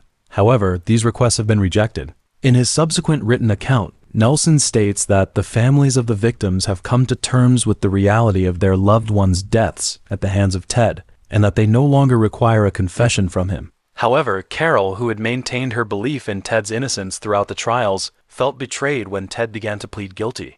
As a result, she relocated to Washington, D.C. with her daughter and declined to accept any further phone calls from Ted on the morning of the execution. Since his initial arrest, Ted had consistently denied any involvement in the crimes for which he was charged. It was only after he had exhausted all avenues of appeal and was facing the death penalty that he finally admitted to committing at least 30 murders. In light of Ted's confession regarding at least 10 additional unidentified murders, the actual number of victims remains uncertain. Media speculation ranges from 26 to 100, while caseworkers estimate the figure to be approximately 35. On January 24, 1989, at 7:16 a.m. EST, Ted was executed by electrocution in the electric chair at Florida's Rehoboth prison. During the execution, a multitude of individuals engaged in celebratory activities, including singing, partying, setting off fireworks on the adjacent ranch, and cheering loudly as the white limousine transporting Ted's remains departed the prison grounds. Subsequent to cremation in Gainesville, Ted's ashes were scattered at a confidential location in the Cascade Mountains of Washington State, in accordance with his written instructions. Robert Christian Hansen was a serial killer who committed a series of murders in the northwestern United States. He usually targeted teenagers, sex workers, and strippers, and his methods of murder were extremely brutal. First, he would kidnap his victims by luring them, then take them to a remote valley in a small airplane. When the victims woke up, he'd tell them they'd be spared if they complied with his sexual fantasies. And then he'd strip them naked and throw them into the forest while he took a shotgun and hunted them like animals. After the killings, he would take the jewelry from his victims as trophies and bury their bodies. Between 1972 and 1983, at least 17 women were killed by him. Because of his profession and his brutal methods, He was known as the Butcher Baker. Hansen was born on February 15, 1939 in Estherville, Iowa. His family immigrated to the U.S. from Denmark. His mother was a housewife, and his father was a baker who supported the family with a bakery. Hansen's father was particularly strict and even a little harsh. For example, Hansen was a natural left-handed person, which didn't affect anything, but his father thought it was serious, so he would force Hansen to eat with his right hand. If he couldn't hold the knife and fork securely, he would be beaten. He was also expected to work long hours in the bakery. If something went wrong, his father would pick up a rolling pin and beat him.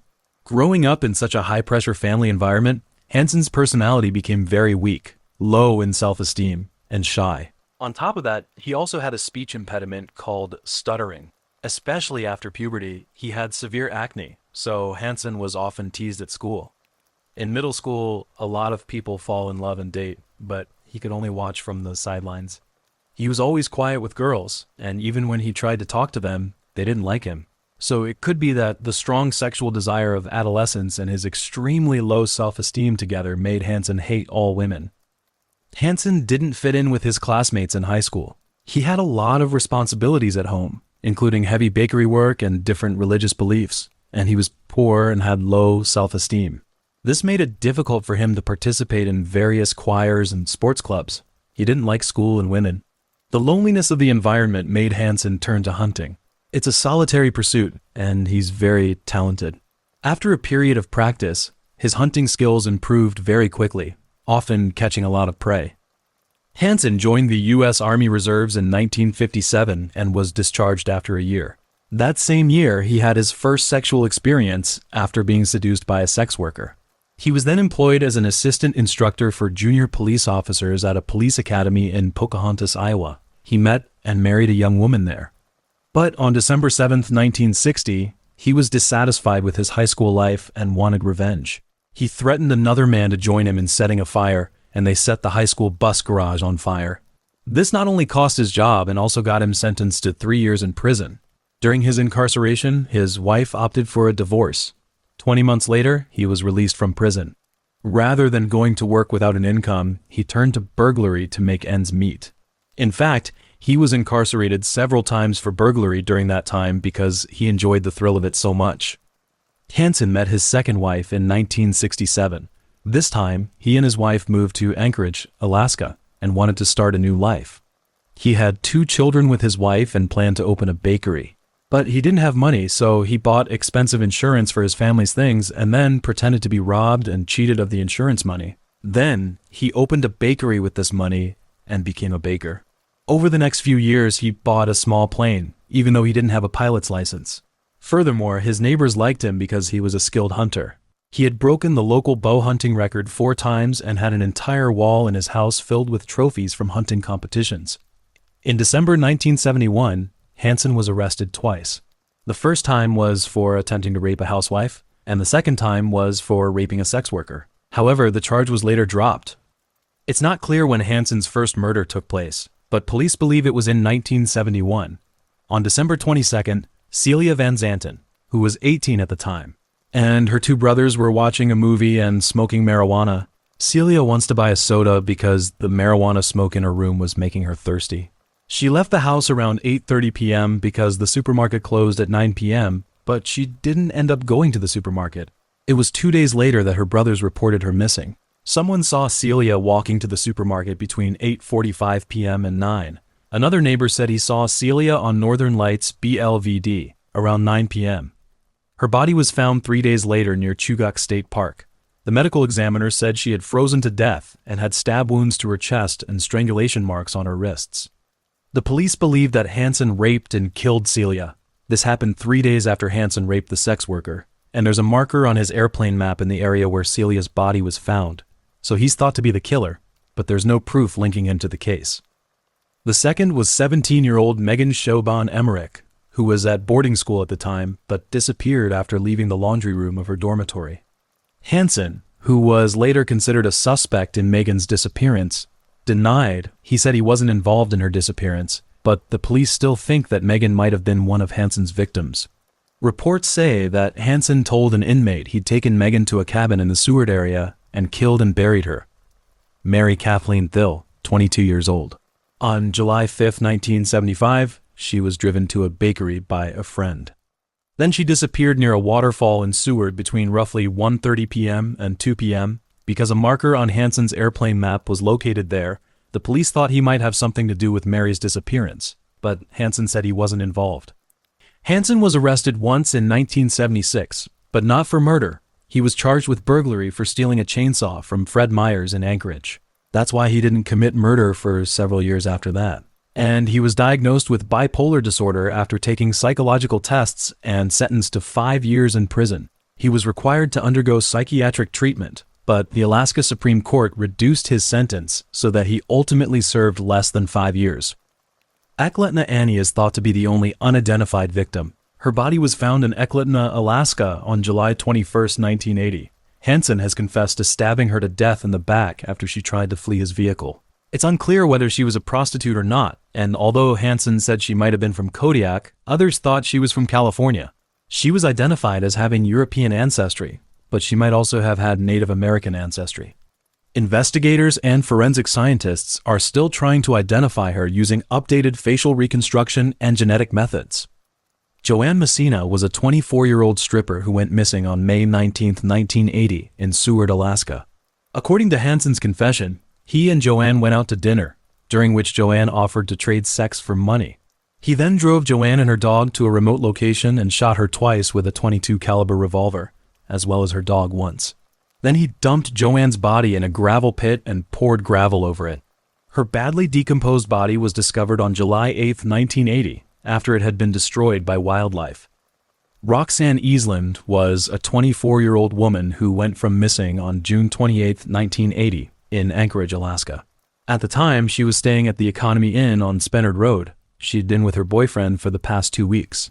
On the day she disappeared, she met an unknown man on 4th Avenue downtown. Since then, no one has seen or heard from her. Hansen admitted to killing her, but her body was never found. Lisa Futrell was a 41-year-old stripper who worked at an Anchorage nightclub. On September 6, 1980, she met Hansen at work and was abducted. On September 7th, Lisa didn't come home from her shift. At 2 of Lisa's young roommates noticed she was missing and reported her to the police. According to Hansen's later confession, he killed Lisa, and her body was eventually recovered on May 9, 1984. Sherry Morrow, 23 years old, was a stripper. On November 17, 1981, she told a friend that she was going to meet a photographer who promised to pay her $300 for nude photographs. After that, she disappeared. On September 12, 1982, a hunter found a shallow grave on the banks of the Nick River, from which Sherry's remains were identified. The medical examiner determined that she'd received 3 gunshot wounds to the back, and bullets found near the body indicated that a 223er Mini-14 shotgun had been used to fire the bullets. Interestingly, the body was found fully clothed and with no bullet holes in her clothes, meaning Sherry was naked at the time of the shooting and someone helped her get dread death. Andrea Mona Altieri, a 24-year-old stripper, took a cab to the Boniface Mall in Anchorage, Alaska at 11 p.m. on December 2, 1981, where she was staying. She planned to meet an unknown male to take photographs and perform exotic dances, after which she disappeared. Her body was never found. It was only when the police searched Hansen's house and found several of Altieri's possessions that they connected her to Hansen's murder. Hansen's confession states that he met Altieri, threatened her with a gun, and then took her to a road off the Palmer Highway, where he sexually abused her. When she resisted, she killed her with a .22 Browning automatic pistol. He then took Altieri's necklace and threw her off a bridge into the river. Sue Luna, a 23-year-old exotic dancer, agreed to a $300 photo shoot with a nightclub patron on May 26, 1982, in the parking lot of a restaurant in Anchorage, Alaska. She was reported missing the next day, and her remains were found on April 24, 1984. Hansen confessed that he kidnapped and killed her, then buried her near the Nick River. He said that he made her flee naked into the forest and hunted her like an animal. Robin Pelkey, who lived in Anchorage, Alaska in the early 1980s, was originally an unidentified victim as well. However, as recently as October 2021, she was identified through the help of forensic genealogy. Before that, she was known as Horseshoe Harriet. That was because her body was found in that place on April 25, 1984. Delynn Renee Frey, 22 years old, who disappeared around March 1983, was known as Jane Doe, when her body was found and was buried in the Anchorage cemetery until 1989, when a police officer recognized her jewelry in a case file photo. Paula Goulding, who was 30 years old at the time, was a dancer. She was abducted on April 25, 1983. Her body was found on September 2, 1983, near the Nick River. She had a gunshot wound to the back, but her clothes were undamaged. Hansen later confessed that he took Goulding to his plane. When they arrived at a remote location, she tried to resist and escape before Hansen killed her with a rifle. Malaya Larson was a 28-year-old dancer who went missing near Anchorage, Alaska, on July 10, 1981. Her body was found in a parking lot on April 24, 1984. Teresa Watson, a 22-year-old dancer, told her roommate on March 25, 1983, that she was going to meet a man who would pay her $300 for her services, and her body was found on April 26, 1984. Hansen later confessed to the crime. He kidnapped and killed her in Scenic Lake. Because the soil was frozen, he couldn't bury her, so he dumped her body near the lake. Angela Lynn Fettern, 24 years old, she was a dancer, went missing in February 1983 near 4th Avenue in Anchorage, Alaska, but her boss didn't report her disappearance to the police until May. Her body was found near Figure 8 Lake on April 26, 1984. Later, Hansen confessed to kidnapping and murdering her. Tamara Pedersen, 20 years old, she was a nightclub dancer, called her family on August 7, 1982, to tell them that someone had paid her to go on a photo shoot. In reality, she had been kidnapped and murdered by Hansen. Her body was not found until Hansen marked the location on a map. The incident that prompted Hansen to launch an investigation and make an arrest occurred on June 13, 1983. It involved 17-year-old Cindy Paulson. At the time, Hansen offered Cindy $200 for sexual services. When she got into his car, he took out a gun and forced her into the basement of his home. There, he chained her to a post and repeatedly tortured and raped her. Afterwards, he took her to his private airport where he was going to take her to a cabin in a very remote valley, a place that could only be reached by boat or airplane. While Hansen was getting the plane ready to take off, Cindy jumped out of the back seat of the car and then ran toward nearby 6th Avenue.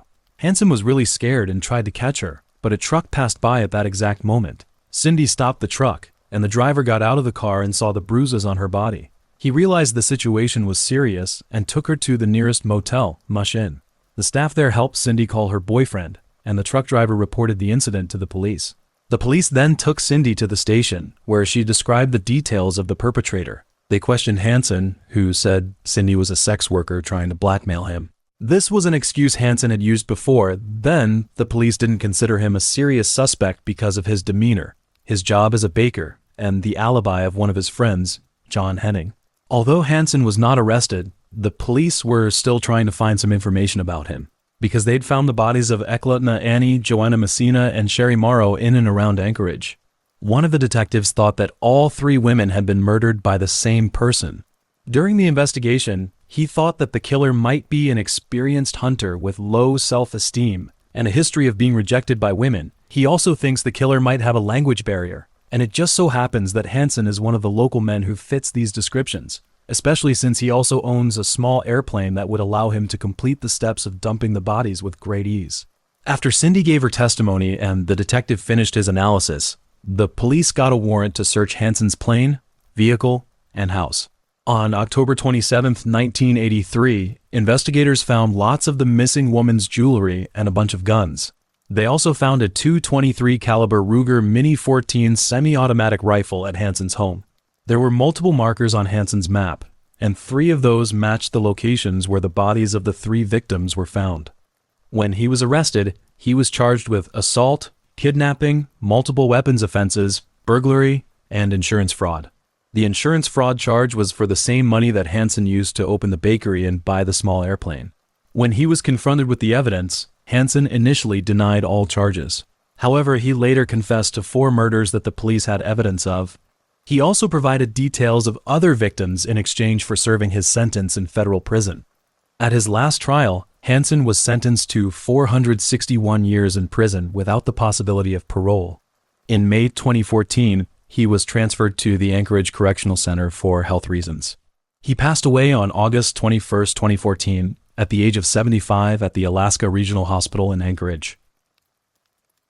Edmund Emil Kemper III is a notorious serial killer who committed a series of terrifying murders in California, USA. He was an extremely evil man, and not even his own family was spared. Even when he was imprisoned, he showed no remorse. After his release, he killed a few more young female college students. He was particularly cruel in the way he committed his crimes. He would first cut off the heads of his victims, then have sex with the corpses, and dismember the corpses. Because of this, he was known as the College Edmund Killer. Kemper was born on December 18, 1948, in Burbank, California. He was a big baby, weighing in at 13 pounds at birth. By the time he was 4, he was taller and heavier than his peers. His father was in the military, and his mother was a neurotic and overbearing alcoholic. They didn't get along well, and his father once said that war wasn't even considered painful with her. They separated in 1957 due to emotional problems and divorced in 1961.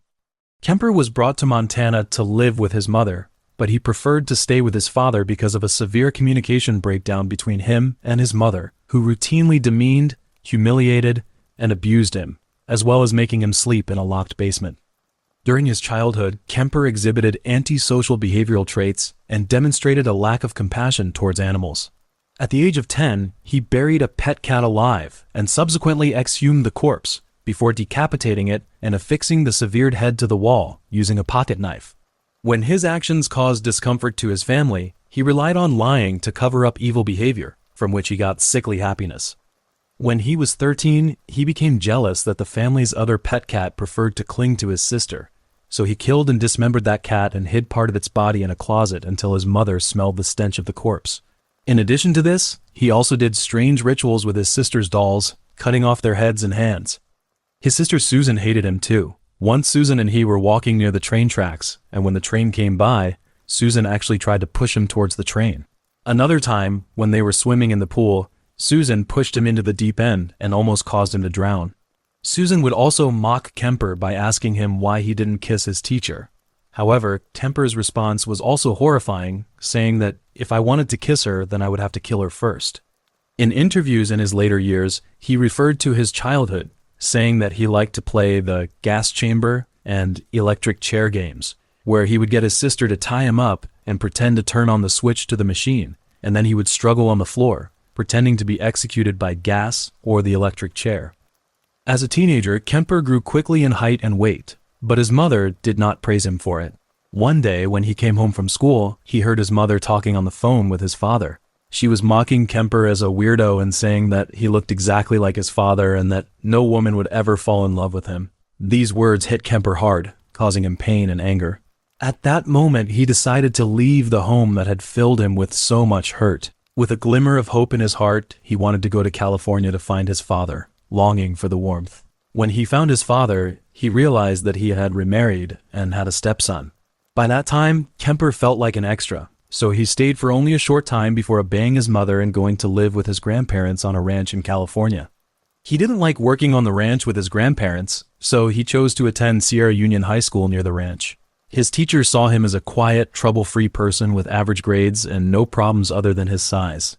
But he had a really strained relationship with his grandparents at home. He says his grandfather was senile, boring, and lifeless, and his grandmother was a tired person who complained about him and his grandfather all day long, just like his mother. So Kemper often chose to spend time alone rather than with his grandparents. He enjoyed shooting rabbits and gophers with a .22 caliber rifle and even went so far as to shoot birds despite his grandmother's warnings. After being stopped by his grandmother yet again, he started fantasizing about violence. He imagined shooting his grandmother like a hunter as she stood outside the house. He kept fantasizing about killing his grandmother, but she seemed to know what he was thinking. She became very nervous and took a pistol with her whenever she went out and warned him not to touch the gun again. This made Kemper feel uncomfortable, and he felt that it was his grandmother who didn't trust him. On August 27, 1964, the grandmother was reading a children's book. When she looked up, she noticed that Kemper was looking at her in a strange way. This bothered her, so she asked Kemper to leave. So Kemper grabs a shotgun and says he's going to shoot gophers, but his grandmother tells him to stop shooting birds. When he leaves the house, though, he didn't go hunting. He was just standing by the window, looking at his grandmother. Then he grabbed the shotgun and shot his grandmother once in the head and twice in the back. A few minutes later, he went into the house, wrapped a towel around his grandmother's head, and dragged her body into the bedroom. When his grandfather returned from grocery shopping, he stepped outside and shot him several times with a shotgun. After the killings, Kemper was terrified, knowing exactly what he had done and knowing that the police would surely arrest him. He knew his grandparents weren't people who had no contact with the outside world, so even if he hid the body, their family and friends would find something unusual. He was confused and frustrated, so he called his mother, who then suggested he turn himself in. After he was arrested, he admitted to both murders. He said that he had often wanted to kill his grandmother and that he killed his grandfather as a mercy killing, not wanting him to have a heart attack after seeing his dead wife. The court psychiatrist diagnosed Kemper with paranoid schizophrenia and then sent him to Atascadero State Hospital, the maximum security facility for mentally ill offenders in San Luis Obispo County. There, Kemper worked in the psychology lab, helping doctors with testing. He takes pride in doing a good job, which the doctors see as a very good sign. Because sociopaths are usually reluctant and uncooperative workers, but Kemper seems eager to do his best. However, the psychiatrists and social workers at the California Youth Authority disagreed with the court's diagnosis. They found Kemper to have no thought leaps, no thought disturbances, no manifestations of delusions or hallucinations, and no signs of bizarre thinking. They also observed him to be intelligent and introspective. In fact, he even had an IQ of 136 on an IQ test. On December 18, 1969, his 21st birthday, Kemper was successfully paroled from prison. His probation psychiatrist said, "If I were to look at this patient without any medical history or any history from him, I would think that we are dealing with a well-adjusted young man who is self-motivated, intelligent, free of any mental illness, and who seems to me to be responding very well to years of treatment and rehabilitation. And I see no psychiatric reason to think that he is any danger to himself or to any of the societized member. And since this may allow him more freedom to develop his potential as an adult, I think it is reasonable to permanently expunge his juvenile record." After he was released, he stayed with his mother, who by then was living in Aptos, California, not far from the University of California, Santa Cruz, where she worked as an administrative assistant. While he was living with his mother and in line with his parole requirements, Kemper went to community college. He wanted to become a police officer, but his application was turned up because of his size. Even though he was rejected from the force, he stayed in touch with Santa Cruz police officers. He called himself a friendly harasser and often went to a bar called the Jury Room, which was a popular spot for local cops. Kemper held a series of low-paying jobs for the California Department of Highways before landing a steady position. During this period, he and his mother were constantly at odds, often engaged in heated arguments that neighbors could hear, Kemper later recalled. "My mother and I started having terrible fights, just terrible fights, violent and vicious. I've never had such a violent verbal fight with anyone. It would be like a man swinging his fists at each other, but it was my mother, and I couldn't stand the thought of something like that happening between me and my mother. She insisted on these things just for something stupid. I remember one argument over whether or not I should have my teeth cleaned." So once Kemper had saved up enough money, he moved out to live with a friend. He still complained that he couldn't escape his mother's influence because she often called him and even made surprise visits, even though he often faced financial difficulties himself and had to return to her apartment frequently. Kemper met a female student at Turlock High School in Santa Cruz Beach when he was in his early 20s. They got together, and in March 1973, they got engaged. However, the engagement only lasted a little over a year before it was broken off when Kemper was arrested. Her parents asked that her name not be revealed to the public out of concern for the girl's privacy. That year, Kemper was still working for the highway department. Unfortunately, he was hit by a car while riding his motorcycle, which resulted in a pretty serious injury to his arm. However, by filing a civil lawsuit, he was able to get a $15,000 settlement from the driver of the car. He used the funds to purchase a Ford Galaxy automobile. He also noticed that a lot of young women were hitchhiking on the side of the road, so he kept some plastic bags, knives, blankets, and handcuffs in his car. At first, he was just there to talk to them, trying to meet and try to build friendships with people his own age. He picked up over 100 female hitchhikers without incident at that time, but it wasn't until his violent fantasies resurfaced. Kemper killed 5 college students, a high school student, his mother, and his mother's best friend between May 1972 and April 1973. In interviews, he said his mother refused to introduce him to her friends or students. He recalled her saying, "You're just like your father. You don't deserve to know them." On May 7, 1972, Kemper drove his vehicle into Barkley. On the way, he picked up two 18-year-old hitchhiking students, Mary Ann Pess and Anita Mary Lucchesa. They were both students at Fresno State. Kemper told them he was taking them to Stanford University, but he wasn't. He just drove around for a while and then pulled into a remote wooded area near Alameda. He locked Anita in the trunk of the car and then handcuffed Mary and put a plastic bag over her head to try to suffocate her. Mary bit through the bag, so Kemper pulled out a knife and slit her throat. He then released Anita from the trunk and killed her with a larger knife. Kemper later admitted that he had accidentally touched Mary's breasts with the back of his hand while he was handcuffing her. He said that the act made him feel ashamed and that he had apologized to Mary before killing her. He also said that he picked these women because they seemed upper middle class, which he thought was better than the scruffy, messy, smelly, hippie types that he wasn't interested in. After he killed the two women, he put their bodies in the trunk of his car and drove back to his apartment. On the way back, he was also stopped by the police because the taillight was broken, but the police did not check what was in the car. When he got back to his apartment, he took pictures and had sex with the two bodies. In the end, he dismembered the two bodies and put them in several plastic bags, which he threw away in the Loma Prieta Mountains. On the evening of September 14, 1972, he picked up a 15-year-old Korean dance student named Aiko Koo. That time Aiko had missed a bus, so she planned a hitchhike. She was on her way to her dance class, but she met Kemper, who was an evil man. He took her to a very remote area, handcuffed her and locked her in a car. Then he strangled her and killed her. When he put Aiko's body in the trunk of the car, he seemed pretty happy and went to a nearby bar to have a few drinks. As he left the bar, he also opened the trunk of the car and he looked at Aiko's body like a fisherman admiring his catch. When he got back to the apartment, he had sex with the body and dismembered and disposed of the remains in a similar way to the first two victims. Aiko's mother reported her daughter missing and posted flyers around town asking for information. Despite the police conducting extensive searches, no one had any information about her daughter. The murders caused a bit of a stir, but no one had any reason to suspect Kemper. On January 8, 1973, he also purchased a .22 caliber automatic pistol, a purchase he made without any problems despite his criminal record. On January 7, 1973, Kemper picked up Cynthia Ann Shaw, who was 18 years old at the time, on the Cabrillo College campus. She'd missed the bus and was hitchhiking to her dance class. That's when she encountered Kemper. Once on the car, Kemper took her to a remote wooded area. Despite Cynthia's pleas for her life, he shot her with an automatic pistol. He then put Cynthia's body in the trunk of his car and drove back to his mother's house, where he hid Cynthia's body in a closet in his room. The next morning, after his mother had left for work, he had sex with Cynthia's body, removed the bullets from the body, and then dismembered and decapitated Cynthia's body in the bathtub. After he did that, he threw the body down a cliff and then buried Cynthia's head in his mother's garden, facing his mother's bedroom. He thought his mother always wanted people to look up to her. Over the next few weeks, the police recovered all but Cynthia's head and right hand, and the forensic pathologist at the time said that recovering the body was like putting together a gruesome jigsaw puzzle. On February 5, 1973, Kemper had a heated argument with his mother. He was angry and continued to look for the victim.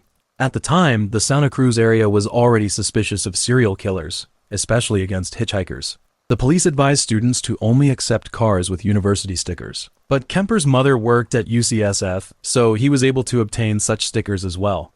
Kemper met Rosalind Heather Thorpe, 23 years old, and Alice Helen Liu, 20 years old, on the UC campus. Kemper said he first met Rosalind when she was leaving a building after a lecture. She thought he was a classmate and got into his car to chat. While they were driving, he saw Alice, a Chinese girl, riding her bike and gave her a thumbs up. She wanted a ride, so he stopped and let her get in the back. Almost an hour later, Kemper slowed down on a remote road and shot Rosalind in the head with an automatic pistol. Alice was sitting in the back seat and saw everything, screaming repeatedly and writhing in the back seat. Kemper missed Alice with the first two shots, but he hit her in the temple with the third. He then decapitated both girls right there in the car, wrapped the bodies in a blanket, took them back to his mother's house, and had sex with them. When he dismembered them, he removed the bullets to prevent identification. The next day, he dumped both bodies in a canyon. On April 20th, 1973, Kemper's desire to kill his mother had reached its peak. He had just returned home from a party that night. His mother, who was sitting on her bed reading at the time, noticed Kemper walk into the room, and she said to Kemper, "I think you're going to want to sit around and talk all night now." but he replied, "No, good night." After waiting for his mother to fall asleep, he sneaks into her room, covers her head with a pillow, and then murders her with a hammer and knife. He kept insulting his mother's corpse as if trying to vent years of anger. In Kemper's interviews afterward, he said that his target for murder was always his mother, and that the other victims were just substitutes. After cleaning up, he hid his mother's body behind a closet and went to a nearby bar. After a few drinks, he invited his mother's best friend, 59-year-old Sarah Taylor Hallett, over for dinner and a movie. When Hallett arrived, he killed her outright. Perhaps in an effort to accommodate their feelings, he placed Hallett's body alongside his mother's. Before he left, he also left a note for the police that read, "Approximately 5:15 a.m. on Saturday. No need for her to suffer anymore at the hands of this horrible, murderous butcher. It was quick sleep, the way I wanted it." After committing these crimes, Kemper quickly left the scene and drove to Pueblo, Colorado. He took caffeine pills to stay awake during this 1,000-mile-plus journey. He also carried 3 guns and hundreds of rounds of ammunition in his car because he believed he was now a target of the police. When he got to Pueblo, though, he was surprised to find that the murders of his mother and Hallett weren't on the radio. He found a phone booth and called the police. He confessed to killing his mother and Hallett, but the police didn't take his surrender call seriously and told him to call back later. A few hours later, Kemper called again, this time asking to speak to an officer he knew. He confessed to killing his mother and Hallett. Then he sat on a stool and waited for the police to come and arrest him. After his arrest, in the interrogation room, Kemper also described in detail the previous murders of 6 students. In a later interview, Kemper explained why he decided to turn himself in. He said, "The initial purpose was gone. It served no physical, real, or emotional purpose. It was a waste of time, at least emotionally, and I couldn't take it anymore. Near the end, I began to feel the stupidity of the whole thing. At the point of near exhaustion, near collapse, I just said, screw it and let it all go." Kemper had his mugshot taken on November 9th, 1973. He was indicted on 8 counts of first-degree murder in connection with the May 7th, 1973 case. He was assigned Santa Cruz County Chief Public Defender. His attorney was Defender Jim Jackson. Given the clear and detailed confession Kemper provided, Jackson's only defense strategy was to plead not guilty by reason of insanity. While in custody, Kemper also attempted suicide on 2 occasions. Kemper's trial took place on October 23, 1973. 3 court-appointed psychiatrists found him to be legally sane. One of them, Dr. Joel Fort, looked into his juvenile records and diagnosed him as having been mentally ill. Dr. Fort also spoke with Kemper and told the court that he removed the meat from the victim's legs and then cooked and ate it in a casserole. He also found that Kemper was aware of each case, although the charges of cannibalism against Kemper were later dropped. On November 1st, 1973, Kemper testified in court, claiming that he had killed the victims. He tried to convince the jury that he was a madman. The reasoning was that his acts could only be committed by someone with an abnormal mind. He said that there were 2 personalities inhabiting his body, and that when the killer personality took over the body, the sensation was somewhat like a fainting spell. On November 8, 1973, after 5 hours of deliberation, a jury of 6 men and 6 women found Kemper sane and guilty on all counts. Despite Kemper's request for the death penalty and desire to be tortured to death, he was ultimately sentenced to 7 years imprisonment on each count to be served concurrently due to the California Supreme Court's decision to stay the death penalty.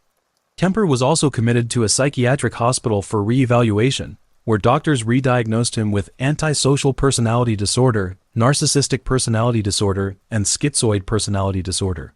Over the years, Kemper became a model inmate at the prison. He scheduled appointments for other inmates with psychiatrists and was an accomplished ceramic mug maker. He was also heavily involved in recording audiobooks for a charity program that prepared materials for the visually impaired. He was reportedly the coordinator of the prison program and personally spent more than 5,000 hours narrating the books and completing hundreds of recordings under his name. In 2015, he retired from his previous position after having a stroke and was declared medically disabled. In 2016, he got his first rule violation report for not providing a urine sample. Kemper was reportedly confined to a wheelchair after a parole hearing in 2024, when he was also dealing with diabetes and coronary artery disease. Kemper applied for several parole hearings but was denied each time. He was first eligible for parole in 1979, but it was denied that year and at parole hearings in 1980, 1981, and 1982.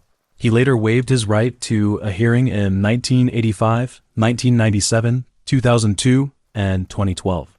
At the 2007 parole hearing, prosecutor Ariadne Simmons said, "We don't care how much he looks like a model prisoner because his crimes are very serious." At the same hearing, attorney Scott Curry said his client could stay in prison. At the hearing in 2017, he was also denied parole. On July 9, 2024, it was the 14th time he was eligible for parole, but he was still rejected. His next parole hearing will be in 2031, when he will be 82 years old. Paul Charles Denayer, an infamous Australian serial killer, was dubbed the Frankston Serial Killer due to the 3 young women he murdered in the Frankston area over a 7-week period. It seems reasonable to posit that had he not been apprehended, the number of victims would have been greater. This is particularly so given that, following his arrest, he informed the police that he had experienced a homicidal urge since the age of 14, that he had always desired to kill, and that he was simply awaiting the opportune moment, in the form of an unfortunate victim, to act on his homicidal desire. It is evident that Paul did not experience a significant crisis that could potentially alter his perspective during his 14th year. However, it is apparent that he exhibited a proclivity for violence at an earlier stage in his life. Maureen and Anthony first made one another's acquaintance in London, England, in the early 1960s. Following a series of romantic encounters, they were wed in a ceremony that took place shortly thereafter. During the period between the 1950s and 1970s, the Australian government was engaged in an initiative to attract skilled individuals, offering them a comprehensive package that included transportation, employment, and housing at a significantly reduced cost. It is understandable that Maureen and Anthony were also drawn to the attractive benefits package, which prompted their decision to migrate to Australia in 1965. They resided and worked in Australia for the duration of their lives. They had 6 children, of whom Paul was the third. Paul was born on April 14, 1972, in Campbelltown, New South Wales. It is noteworthy that Paul experienced a specific incident as an infant when he rolled off a bench and struck his head. While not life-threatening, the event was subsequently referenced humorously within his family. Whenever he exhibited unusual behavior, his family would remark, "That's because you fell when you were a baby." Additionally, during his kindergarten years, Paul experienced challenges in forming friendships with his peers. This was likely attributed to his introverted personality and the slow development of his social skills. However, by the time he reached elementary school, Paul appeared to have overcome these difficulties and was exhibiting behaviors consistent with those of a typical child. However, this situation underwent a significant transformation in 1981. In that year, Anthony was offered a new position as manager of the steak place. To accept this offer, the family relocated to South Oakleigh, Victoria, a location situated in close proximity to the railway line connecting Frankston.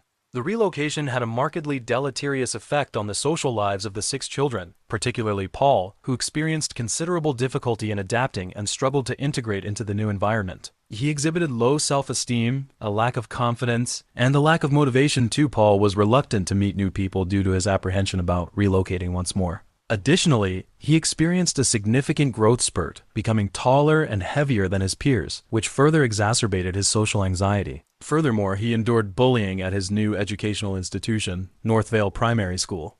It is noteworthy that Paul displayed a proclivity for knives, clubs, and homemade slingshot guns, rather than the toys typically associated with boys of his age. In an effort to seek approval and a sense of power from others, he would utilize these items to engage in aggressive behavior, such as shooting pebbles or harming small insects. During this period, Paul exhibited a proclivity for violence and a proclivity for suicidal ideation. He used a homemade dagger to dissect his sister's teddy bear toy, performing the act in a manner reminiscent of surgical procedures. He also used the same knife to slit the throat of the family cat and hang its body from a tree in the backyard. Furthermore, shortly before his 13th birthday, Paul was accused of stealing a vehicle. However, he was released due to his age, although he was still cautioned by the police. Nevertheless, the warning proved ineffective, as evidenced by Paul's subsequent involvement in another incident 2 months later. Paul was once again apprehended by the authorities for violating the law. At that time, he was accused of wasting police resources by falsely reporting a fire to the fire department, as well as theft and willful damage to a public facility. However, despite these accusations, Paul was not subjected to any formal form of punishment. Nevertheless, at the age of 15, Paul was indicted on charges of assault and apprehended for utilizing his robust physique to compel another juvenile to engage in masturbatory activities in the presence of several minor children. At this juncture, Paul's parents underwent a divorce, and their domestic situation, like that of many other families, was characterized by a combination of positive and negative experiences. Following his departure from the educational system, Paul encountered significant challenges in securing gainful employment. He was terminated from 7 distinct positions, largely due to his inability to adapt to the demands of the professional environment. Additionally, Paul attempted to enlist in the Victorian police force but was ultimately unsuccessful due to his weight. His final employment was in a shipyard, where he was dismissed for engaging in the fabrication of improvised weapons due to his prolonged absence from the task at hand. Paul did, however, develop a romantic attachment to a colleague from his Safeway supermarket days, Sharon Johnson. His relationship with Sharon Johnson endured for a considerable period, even extending to the point of cohabitation in Frankston in 1993. Sharon was compelled to engage in 2 telemarketing positions in order to provide financial support for both herself and her partner. In contrast, Paul was able to dedicate a significant amount of time to leisure activities due to his unemployment status. This resulted in his consumption of violent media, including films such as The Stepfather, which he viewed repeatedly. During this period, a series of anomalous occurrences commenced in the vicinity of the apartment complex where they resided. One tenant returned to their residence to discover evidence of forced entry into their room by an unknown individual, accompanied by the destruction of personal belongings and the defacement of photographs. Another tenant, in a separate incident, inadvertently observed an individual surreptitiously viewing their residence through a window. In February 1993, Paul's neighbor in the same apartment building as he was Sharon, Trisha's sister Donna Vaines, was the victim of a horrific incident. At the time, Donna was so distressed after receiving an anonymous, threatening phone call that she advised her fiancé to remove their newborn infant from the residence and not to remain there. At approximately 11 p.m., they returned to their apartment, and upon opening the door, they observed a significant quantity of blood on the floor. Adding to the shock and distress, Donna's cat had been brutally murdered.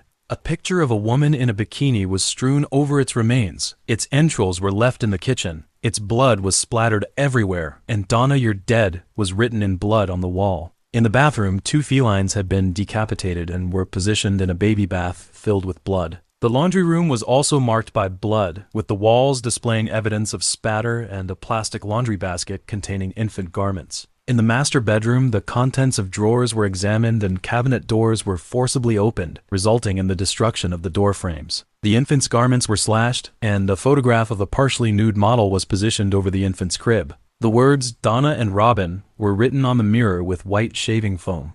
Donna is unaware of the identity of the enigmatic Robin, except that she never spends another night in the apartment and is staying with her sister Trisha until she relocates to another residence. This is due to Donna's apprehension that she and her infant could be subjected to harm at any moment. Elizabeth Stevens was Paul's first victim. She was born on October 21, 1974, and relocated to Melbourne from Tasmania to pursue her studies at TAFE Frankston. She resided with her uncle and aunt in Patterson Avenue, a suburb of Melbourne. On June 11, 1993, Elizabeth, aged 18, was last seen alighting from a bus at a bus stop on Cranbourne Road. Elizabeth was on the verge of turning into Patterson Avenue when she was suddenly seized from behind and threatened with what appeared to be a firearm. Despite her vocal protests, the commotion of the storm rendered her cries unheard. The assailant then proceeded to lead her down Patterson Avenue, ultimately leading her to an isolated location devoid of any witnesses. To avoid attracting undue attention, the assailant maintained physical contact with her until they vanished at the end of the street. On the morning in question, Elizabeth had left a note for her aunt and uncle indicating that she would be engaged in academic pursuits at TFE or the city library and would not return to their residence until after 8 p.m. However, when she failed to return by 10 p.m., her uncle and aunt became increasingly concerned and proceeded to search for her. They contacted the police at approximately 1 a.m. Due to the inclement weather that night, law enforcement officials were unable to conduct an immediate search. The following day, a man discovered Elizabeth's partially clothed body in Lloyd Park on Cranbourne Road.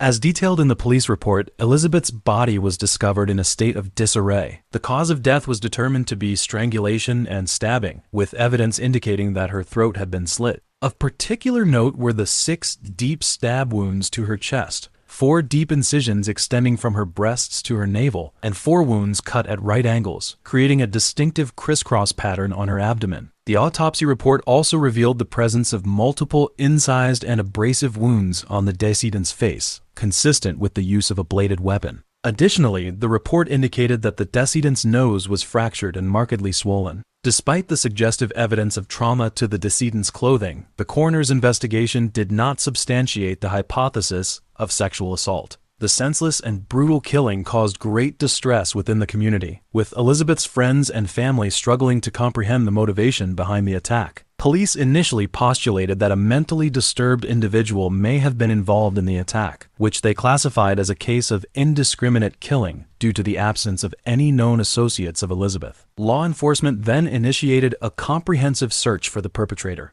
establishing barricades at the bus stop where Elizabeth was last observed and utilizing a life-size mannequin. It was hoped that some witnesses might recognize her and provide new information. Furthermore, investigators examined libraries that the teenager was known to frequent and questioned bus drivers and fellow passengers on her last bus trip. They even questioned every family in the area, but their inquiries yielded no meaningful insights. The subsequent month was relatively inactive, with no notable incidents. However, on July 8, 1993, a new case emerged on a Thursday afternoon. Rosha Toth, 41 years old, was traversing the railroad tracks on her customary post-work route, a practice she employed as a means of relaxation, appreciation of the surrounding landscape, and financial prudence. At 5:50 p.m., as she traversed Seaford North Reserve, likely for reasons specific to women, she observed a man exhibiting unusual behavior, meandering back and forth in proximity to the roadside restrooms. Given that she was traversing the area unaccompanied, Rosha exercised caution in passing by the man.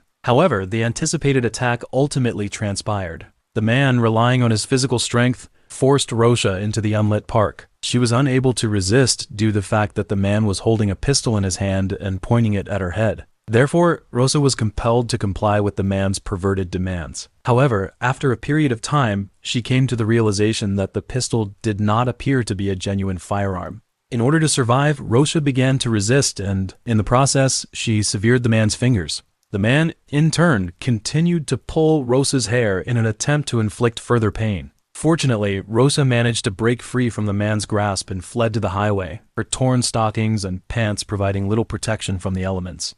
Fortunately, a passerby offered assistance, enabling Rosha to contact the police. Subsequently, law enforcement personnel arrived at the scene and commenced an immediate search of the park for the suspect. However, due to time constraints, the suspect was able to evade apprehension.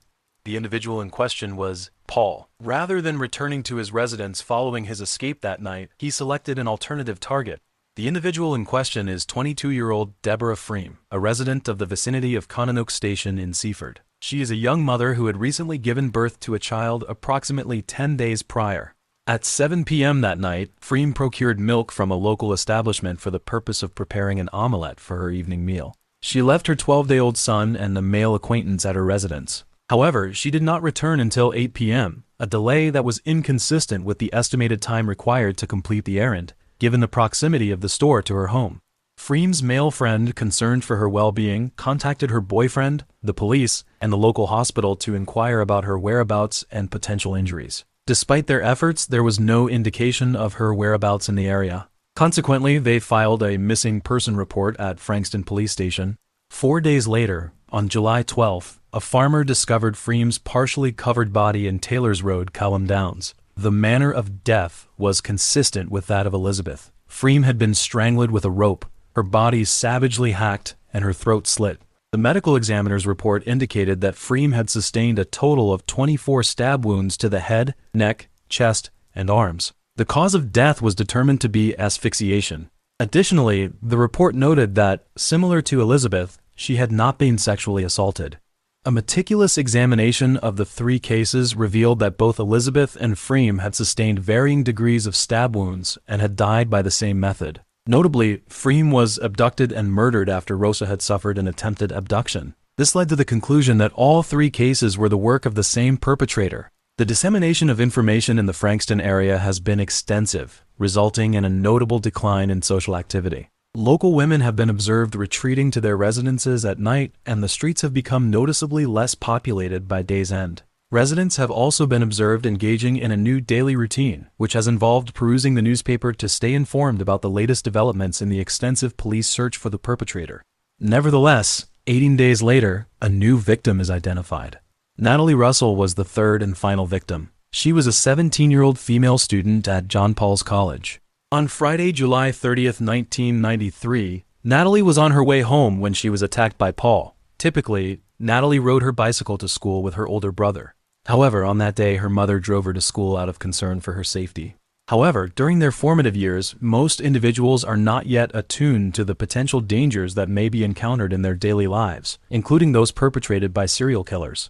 Natalie deliberately departed from her academic institution prematurely and opted to traverse a more expedient route to her residence, a route that she typically utilized in which traversed 2 golf courses. Subsequent to the incident, this route became colloquially known as Nat's Track.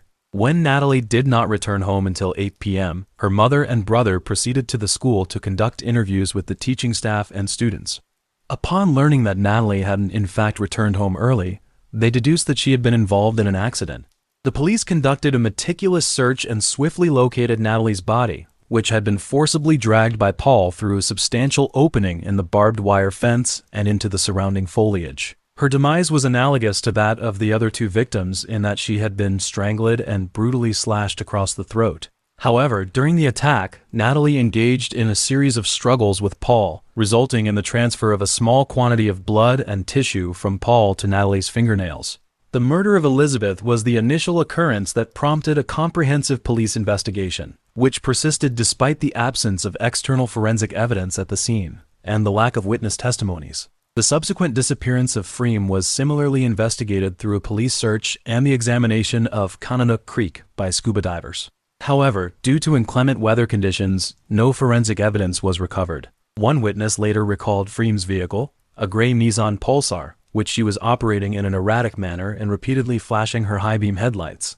The following day, law enforcement officials discovered her unlocked vehicle on nearby Maiden Street, where forensic investigators subsequently identified Freem's blood within the vehicle. Furthermore, a recent examination revealed a new dent in the front of the vehicle. Paul subsequently clarified that he had discovered Freem's vehicle unlocked and subsequently concealed himself in the rear seating area of the vehicle, where he proceeded to threaten Freem with a facsimile firearm once she exited the premises. In the case of Rosa's attempted kidnapping, Rosa provided a description of the assailant, stating that he was approximately 18 to 20 years of age, 180 centimeters tall, with a round face and blue eyes. In addition, the police constructed a profile of the suspect based on the available information. This profile described the suspect as an adult male, potentially unemployed or employed in a low-status position, possibly a local resident, aged 18 to 24, of average appearance, and living alone. As media scrutiny and community concerns intensified, investigators also postulated that both Sarah McDermott's disappearance in 1990 and Michelle Brown's murder in 1992 could be linked to this killer. Subsequently, in the aftermath of Natalie's murder, 200 investigators conducted searches of 4,700 residences on Madden Street in Frankston. This operation, designated as Operation Pulsar, was the largest ever conducted by the Victoria Police at the time. Another witness provided information indicating that a postal worker observed a rusty yellow Toyota Corona with no license plates parked in the vicinity of Nat's Track on Sky Road at 2:30 p.m. The individual was utilizing binoculars and exhibiting suspicious behavior within the vehicle. However, due to the unusual circumstances, the witness did not devote attention to subsequent events. The witness provided investigators with a detailed account of the events in question, which proved instrumental in the swift apprehension of Paul. On the afternoon of July 31st, detectives conducted an investigation at Paul's residence. Upon examination of Paul's movements, he admitted to being in the vicinity of the Freem and Natalie murders at the time. Subsequently, Paul was transported to the Frankston Police Department, where his interrogation commenced at 9:20 p.m. Due to his inability to provide a satisfactory explanation for the lacerations and abrasions observed by law enforcement personnel and present at the scene of Elizabeth's murder, detectives collected his DNA samples for further analysis. In the early morning hours of August 1st, Paul came to understand that he had sustained injuries in a physical altercation with Natalie at that time. He also suspected that police had retained DNA evidence, which prompted him to confess to the terrorist attacks and murders. Ultimately, Paul was indicted for the murders of Elizabeth Stevens, Deborah Freem, and Natalie Russell, as well as the attempted kidnapping of Rosa Toth. On December 15, 1993, in the Supreme Court of Victoria, Paul entered a plea of guilty to all charges before Justice Frank Vincent. The court heard testimony from Ian Joblin, a clinical psychologist who was appointed to examine Paul in prison while he awaited sentencing. Mr. Joblin informed the court that Paul exhibited no indication of remorse for his criminal actions. Instead, he appeared to take pleasure in recounting the details of the murders. Paul attributed his actions to factors including his upbringing, alleged sexual abuse, and prolonged unemployment. However, Mr. Joblin did not accept these explanations, noting that numerous individuals in similar circumstances did not resort to serial murder. In his testimony, Mr. Joblin asserted that, in his many years of interviewing adult criminals, he had never encountered a case that resembled Paul's psychology. Mr. Joblin described Paul as a particularly rare case, a serial killer who kills randomly without motive, which makes him the most dangerous type of criminal. He noted that Paul has exhibited aggressive behavior since childhood and seems to derive pleasure from causing pain. Furthermore, Mr. Joblin asserted that Paul exhibited sadistic tendencies, and that his gratification and satisfaction from each murder were transient, leading him to seek further opportunities for violence. He also noted the absence of efficacious treatments for Paul's sadistic personality. On December 20th, 1993, Judge Vincent handed down a sentence of 3 consecutive life sentences with no fixed term of parole to Paul. This meant that the Frankston serial killer would spend the remainder of his life incarcerated, never to be released.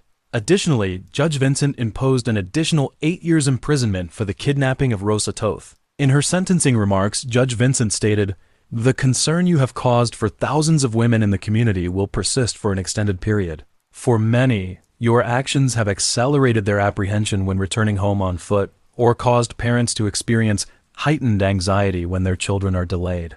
Paul appealed the severity of his sentence to the full Supreme Court of Victoria. On July 29, 1994, Paul was given a 30-year non-parole term, the highest non-parole term ever imposed in the state of Victoria. The families of Paul's victims expressed discontent with the Supreme Court's decision, as they believed that Paul's only possible sentence would be life in prison. He became eligible to apply for parole in 2023. However, his application was rejected by the Victorian Adult Parole Board. This decision was supported by the victim's family and the wider community, who generally felt that Paul's crime was too serious and that he should not be released. The prevailing public perception is that serial killers like Paul should be permanently incarcerated to protect the community from any further harm he may cause. Donald Henry Gaskins was a serial killer who committed multiple murders in the southeastern United States. His crimes were extremely violent and showed a disturbing disregard for human life. He was particularly fond of torturing his victims, using tools like pliers, piano wire, and ice picks to inflict excruciating pain. This gruesome series of murders and mutilations made him known as the meanest man in America. Gaskins was born on March 13, 1933, in Florence County, South Carolina. His mother was Molly, a poor girl who left school at 12 to help pick cotton and grow tobacco, and his real father was never in his life. Gaskins had a very sad childhood. He accidentally drank some kerosene when he was a year old, which caused him to have intermittent spasms for many years afterward. His mother, Molly, had many short-tempered and alcoholic lovers, as well as casual sex with men for money. Gaskins was often abused and sexually assaulted by those men. Molly, who just watched him being beaten, never protected him. His family was poor and he lacked love from his mother, so Gaskins' diet was very poor. He was often starved and frozen, so his height and weight developed very slowly. He was teased at school by other children because of his small size and scars. Gaskins' teacher was also a significant factor in pushing him into the abyss. Whenever Gaskins got into an argument with other students, his teacher always had the preconceived notion that it was his fault, instead of choosing to treat every child equally. Even if other students reject Gaskins, the teacher will not help him. Instead, he feels that Gaskins has caused a lot of trouble. So Gaskins becomes sick of going to school and hides in the woods all day long. He doesn't want to go to school and he doesn't want to go home. For him, going to school would be criticized and physically punished by the teachers, and going home would be abused by his mother's lover. In 1943, a field laborer named Hannah became Gaskins' stepfather, and Gaskins expected Hannah to be kind to him. But this man, like Molly's former lovers, abused him often, even more viciously than those men. His mother had 2 more sons and 2 daughters after marriage, but it was clear that Gaskins had been the least popular in the family. To sum up, Gaskins didn't have a happy childhood. He was also subjected to mental and physical torture, which had a significant impact on his psychological development and later criminal behavior. Gaskins dropped out of school at the age of 11 because the school atmosphere was particularly depressing. After dropping out, his mother strong-armed him into working in a local garage. There, Gaskins met two friends, Danny and Marsh, who got together and called themselves the Trouble Trio. They did all sorts of criminal things, like burglary, pimping, and even raping little boys. Not only that, but they would use intimidation tactics on boys who tried to call the police after being attacked to prevent them from doing so. However, this sinful gang soon fell apart because one time, Marsh made a deranged suggestion that he take Gaskins and Danny with him to sexually assault his sister. As a result, Marsh's dad found out about their misdeeds, and he caught them, tied them to a tree, and beat them hard with a stick until their clothes were soaked with blood. After this brutal beating, the three young men went their separate ways. Danny and Marsh left the area, while Gaskins, having nowhere else to go, stayed in the area and continued to commit crimes like burglary. Gaskins' life was changed by a crime he committed when he was just 13 years old. He was burglarizing a resident's home when he was interrupted by a young girl with an axe who tried to drive him away. But Gaskins snatched the axe and he ran away after cutting the girl. Fortunately, the girl survived the attack. When she identified Gaskins as the suspect, the police arrested him right away. At the trial that followed, the court charged Gaskins with assault with a deadly weapon and attempted murder. It also sentenced him to stay at the South Carolina Industrial School for Boys until he turned 18. It was during this court hearing that Gaskins is said to have first learned that his full name was Donald Henry Gaskins. Gaskins' time at the reform school was defined by violence and abuse. He was often targeted by other boys because he was small. He had to accept the protection of the boss boys at the dorm if he wanted to survive. In return, he had to provide sexual favors. He later escaped from the reform school and ended up at a traveling carnival, where he met a young 13-year-old girl. They got married, so Gaskins went back to the reform school to serve the rest of his sentence until 1951, when he was released on his 18th birthday. Once he was free, Gaskins started working on a tobacco farm. This led to his involvement in an insurance scam, in which he and a partner charged local tobacco farmers to burn down their barns. When a young girl taunted him, he didn't hesitate to attack her with a hammer. He was sentenced to another 5 years in prison for assault with a deadly weapon and attempted murder. In prison, Gaskins wanted to be one of the most powerful people in prison, so he killed Hazel Brazel, the most terrible man in prison. Then he commanded the respect of his fellow inmates and was feared by all. But, in the eyes of the law, he was sentenced to another 3 years and 6 months in solitary confinement for involuntary manslaughter. In 1955, Gaskins' wife filed for divorce, so he devised a plan to break out of prison. He hid in a garbage truck because the guards were distracted by the garbage. He escaped and made his way to Florida. He then got a job at a traveling carnival and met a girl. They got married, but 2 weeks later they divorced. Gaskins also encountered con artists during this time. On that day, he met a woman named Betty Gates, and after some exchanges, Gaskins traveled with her to Tennessee to help Gates' brother. However, when they arrived at their destination, the woman suddenly disappeared. And Gaskins then discovered that her brother was actually her husband, and that the man was an escaped fugitive from prison. When the police arrived at the hotel where they were staying, they discovered that Gaskins was also an escaped convict, and sent them both back to prison. After being paroled in 1962, Gaskins was arrested again for raping a 12-year-old girl. To avoid the law, he stole a car and fled to North Carolina. While on the run, Gaskins married a third and later a fourth time, but he found that monogamy wasn't for him. His last wife was only 17 at the time, and she eventually told the police that he'd raped her. This led to his arrest in Columbia, SC. He was released from prison in 1968 and moved to Sumter Township, SC, where he started working for a roofing company. A year later, Gaskins picked up a blonde female hitchhiker on the highway. When he tried to have sex with her, she laughed at him, which he found unacceptable. He beat her, knocked her unconscious, raped and sodomized her, and then sank her body in a swamp. In his memoir, he said, "All I could think about was how to do whatever I wanted to her." Throughout the 1970s, Gaskins kept committing crimes, driving on the highways of South Carolina looking for victims. He said that the rape, torture, and murder he committed were a disturbing sensation that he had experienced throughout his life. He also said that he had mastered the skill of torture, which allowed him to torment his victims for days. In some cases, he even ate the flesh of his victims. However, the police did not find evidence that Gaskins murdered these people, so it cannot verify these claims. In November 1970, Gaskins committed the first of several confirmed murders. His first victims were his 15-year-old niece, Janice Kirby, and her 17-year-old friend, Patricia Ann Alsbrook. Gaskins said the girls thought he was taking them home, but instead he drove them to an abandoned house where he beat, raped, and drowned them. In March 1971 or 1972, Gaskins murdered 20-year-old Martha Ann Dix, also known as Clyde's murder. There are many explanations as to why he murdered Dix. Someone says is that he was the father of Dick's unborn child. He killed Dix out of revenge. Another possibility is that he felt betrayed when Dix moved to Texas after getting married. Eventually, Dix's remains were found in a ditch, but they were later lost when they were sent to a university for research. So this case will never be fully understood. Gaskins also owned a hearse during his criminal career. He used it to lure hitchhikers on the highway and to transport the bodies of the victims he killed. It became his signature mode of transportation. He seemed to have no qualms about displaying it in public. In fact, he even allegedly put a sticker on the back of the hearse that read, "We transport anything, alive or dead."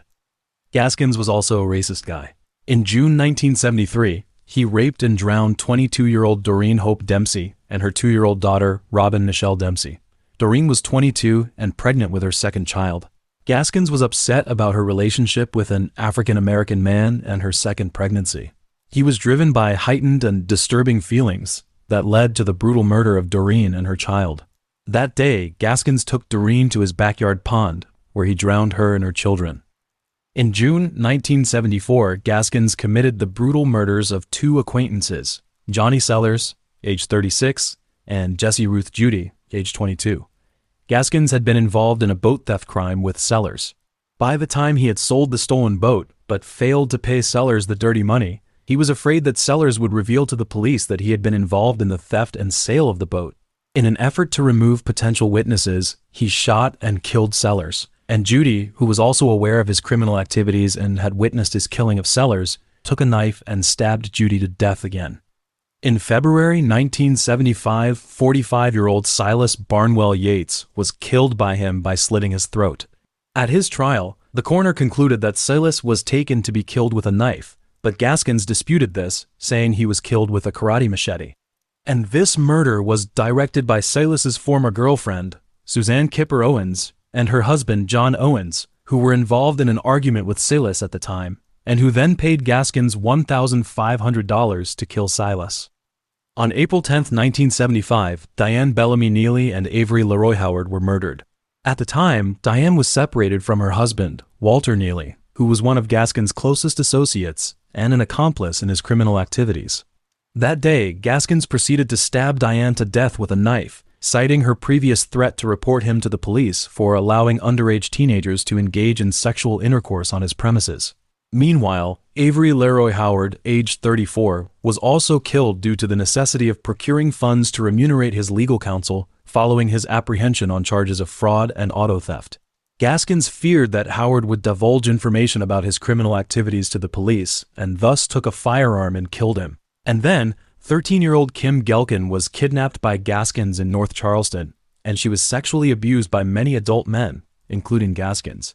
Fearing that she would report the incident to the police, Gaskins stabbed her to death.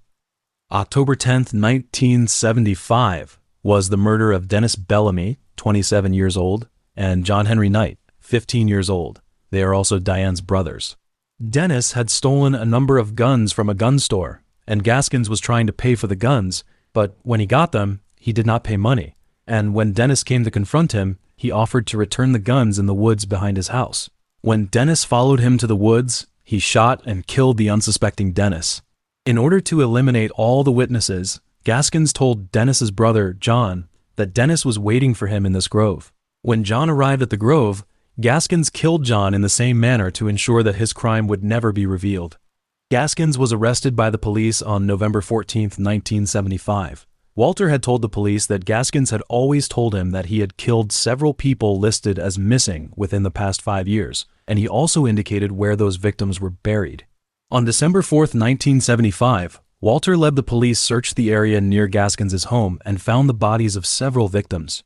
Eventually, on May 24, 1976, Gaskins was tried for murder, convicted on May 28th, and sentenced to death. However, the sentence was later commuted to life in prison. On March 18, 1978, Rudolph Tyner, 23, killed Bill and Myrtle Moon at the Morals Inlet convenience store. After a court trial, he was sentenced to death and held on death row in CCI prison. Then he immediately appealed his death sentence. Tony Chimo, the son of Bill and Myrtle Moon, knew Tyner was appealing only to delay his execution. So he paid $2,000 to hire Gaskins in prison to kill Tyner. Gaskins attempted to kill Tyner on several occasions but was unsuccessful. He ultimately devised an elaborate plan to murder him. First, he instructed Tony to insert some C4 explosives into the heel and mail it to him. He then took some wires, radios, and speakers to make a remote-controlled plastic explosive. On September 12, 1982, Gaskins ordered Tyner to test the device. He boldly claimed that the device could allow Tyner to contact the outside world in prison. After Tyner put the device on his ear, he immediately detonated the provisional bomb, and Tyner died instantly. However, the murder case sentenced Gaskins to death again, which was executed on September 6, 1991. Tony was also accused of murder but was eventually sentenced to only 8 years in prison and released on parole in 1986. While in prison, Gaskins also said he committed between 100 and 110 murders, including that of Margaret Peg Coutinho, the 13-year-old daughter of the then South Carolina senator. These murders were indeed widely disputed, but there is no reasonable evidence that would prove that he was telling the truth. On the night of September 5, 1991, which for Gaskins was the only hours left of his life, he attempted to slit his wrists in order to escape execution in the electric chair, but was discovered by guards watching him, and then he was stitched up by a doctor. Hours later, on September 6, 1991, Gaskins was executed, his last words being, "I'll let my liver speak for me. I'm ready to go."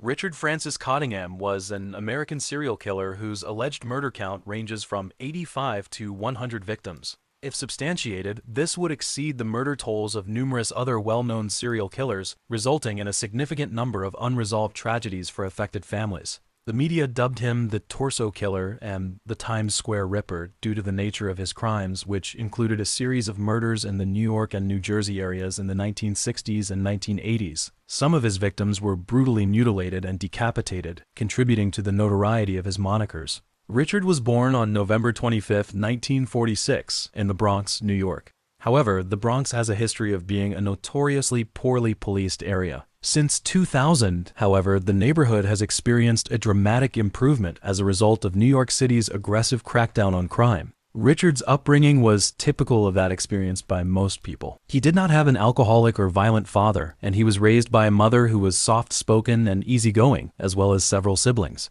During Richard's childhood, the family resided in the Bronx for 12 uneventful years. It was not until 1958 that Richard's father secured employment, leading the family to relocate to Rivervale, New Jersey. Richard's father was employed as an insurance salesman and was typically absent, attempting to expand his customer base and business. Consequently, Richard, the eldest of 4 siblings, was responsible for assisting his mother with domestic tasks, which contributed to his perception of maturity beyond that of his contemporaries.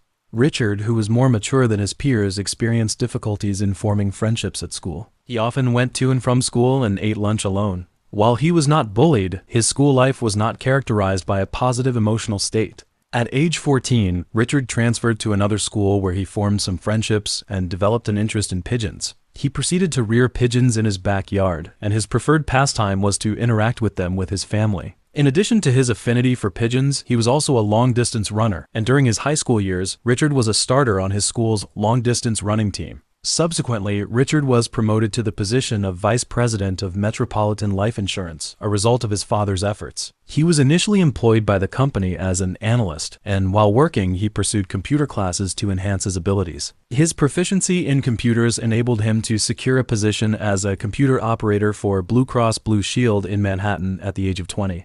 Richard, aged 21 at the time of the murders, may have been responsible for the first of these crimes, although there is also a possibility that other victims may have been involved and that their cases remain unsolved. The victim was 17-year-old Mary Ann Della Sala, who disappeared on January 24, 1967, while working at a grocery store in Hackensack, New Jersey. Despite a coworker offering to drive her home, she chose to walk at 9 p.m. that night. It is unfortunate that she did not arrive home. Her body was discovered 3 months later, on April 10th, in the Passaic River in Hawthorne, New Jersey. The precise cause of death was not definitively determined, but the police concluded that she had been killed elsewhere and then discarded in the river. The next individual to be discussed is Nancy Schiava Vogel, a 29-year-old married woman with 2 children. At the time of the incident, Nancy was preparing to leave her residence to engage in bingo with acquaintances at a local church in Little Ferry, New Jersey. However, she ultimately proceeded to Valley Fair Department Store, a location with which she had a history of patronage, as evidenced by receipts and purchases discovered in her vehicle. In the subsequent days, Richard initiated contact with Nancy and subsequently abducted her, transporting her to Ridgefield. The body was discovered 3 days later in a park. The victim was found naked and bound with rope, and the cause of death was determined to be asphyxiation due to strangulation marks around the neck. The body was also covered with a military blanket or car seat cover, which was originally on the floor of the vehicle, and her clothes were neatly folded under the back seat.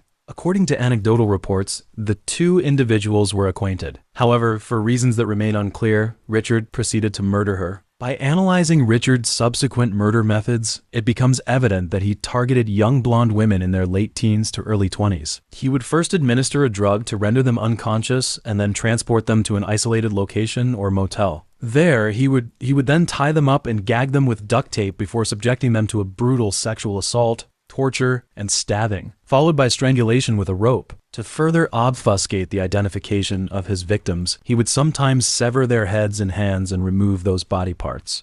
The third known victim of Richard was 23-year-old Diane Cusick, a mother and a dance instructor by profession. On the evening of February 15, 1968, Diane informed her family that she was going to the Green Acres Mall on Long Island, New York, to purchase a pair of dancing shoes. However, Diane did not return home until approximately 10:30 p.m., prompting her parents to drive to the shopping center to search for their daughter. Her vehicle was observed in the parking lot, which was unusual. Upon closer examination, however, the parents became distressed and contacted the authorities, noting that their daughter Diane's body was situated in a serene manner within the rear seating area of the vehicle. Diane's mouth and neck had been securely fastened with tape, her hands had been bound, and her body exhibited clear signs of severe physical trauma and sexual assault. The cause of death was determined to be asphyxiation. Jacqueline Leah Harp, age 13, was the next victim to be discovered. Harp had disappeared on the 17th of July 1968 in Midland Park, New Jersey. She was abducted as she was returning home from practicing with her school's drum and bugle corps.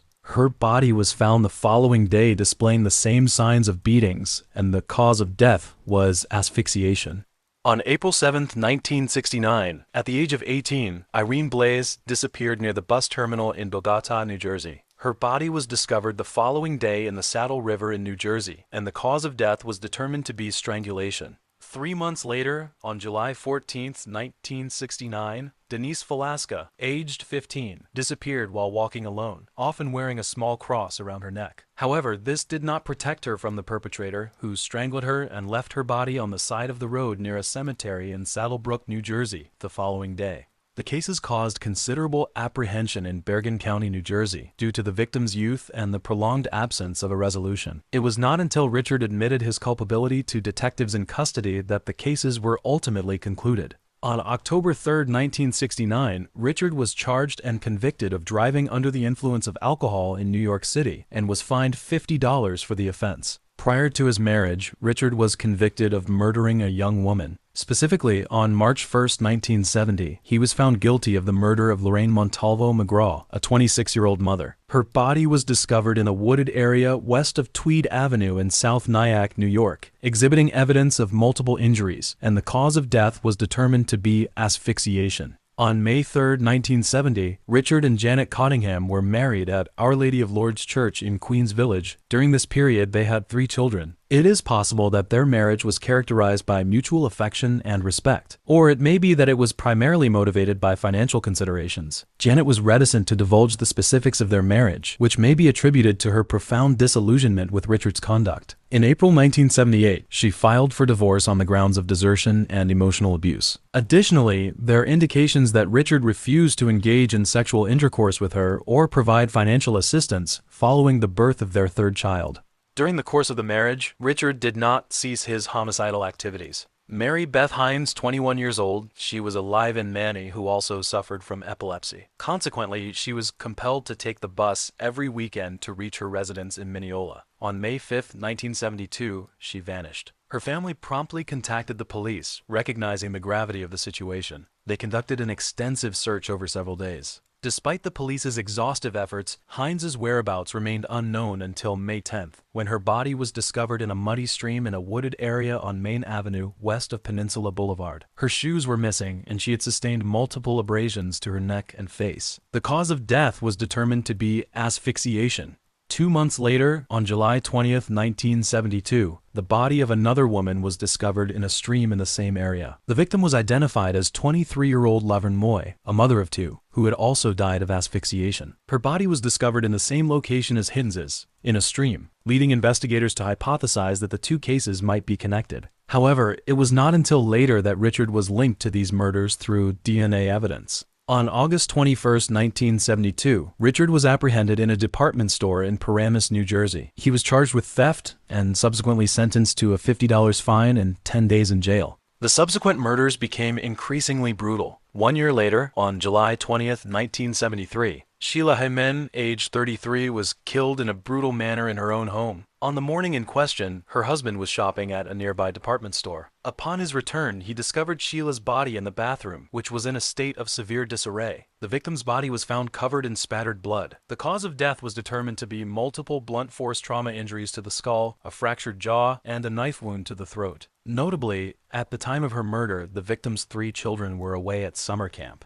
On September 4, 1973, Richard was apprehended in New York City on charges of robbery, verbal sodomy, and sexual abuse of the complaining prostitute and her pimp. However, the case was dismissed when the plaintiff failed to appear for further proceedings. 5 months later, a new victim was identified on December 27, 1973. The body of Maria Emerita Rosado Nieves, an 18-year-old from Puerto Rico, was discovered in a weed-covered area at Jones Beach. Her body was covered with a plastic bag and also wrapped in a gray blanket by her killer. On March 12, 1974, Richard was apprehended in New York City on charges of robbery. However, the victim did not appear for further proceedings, resulting in the case being dismissed.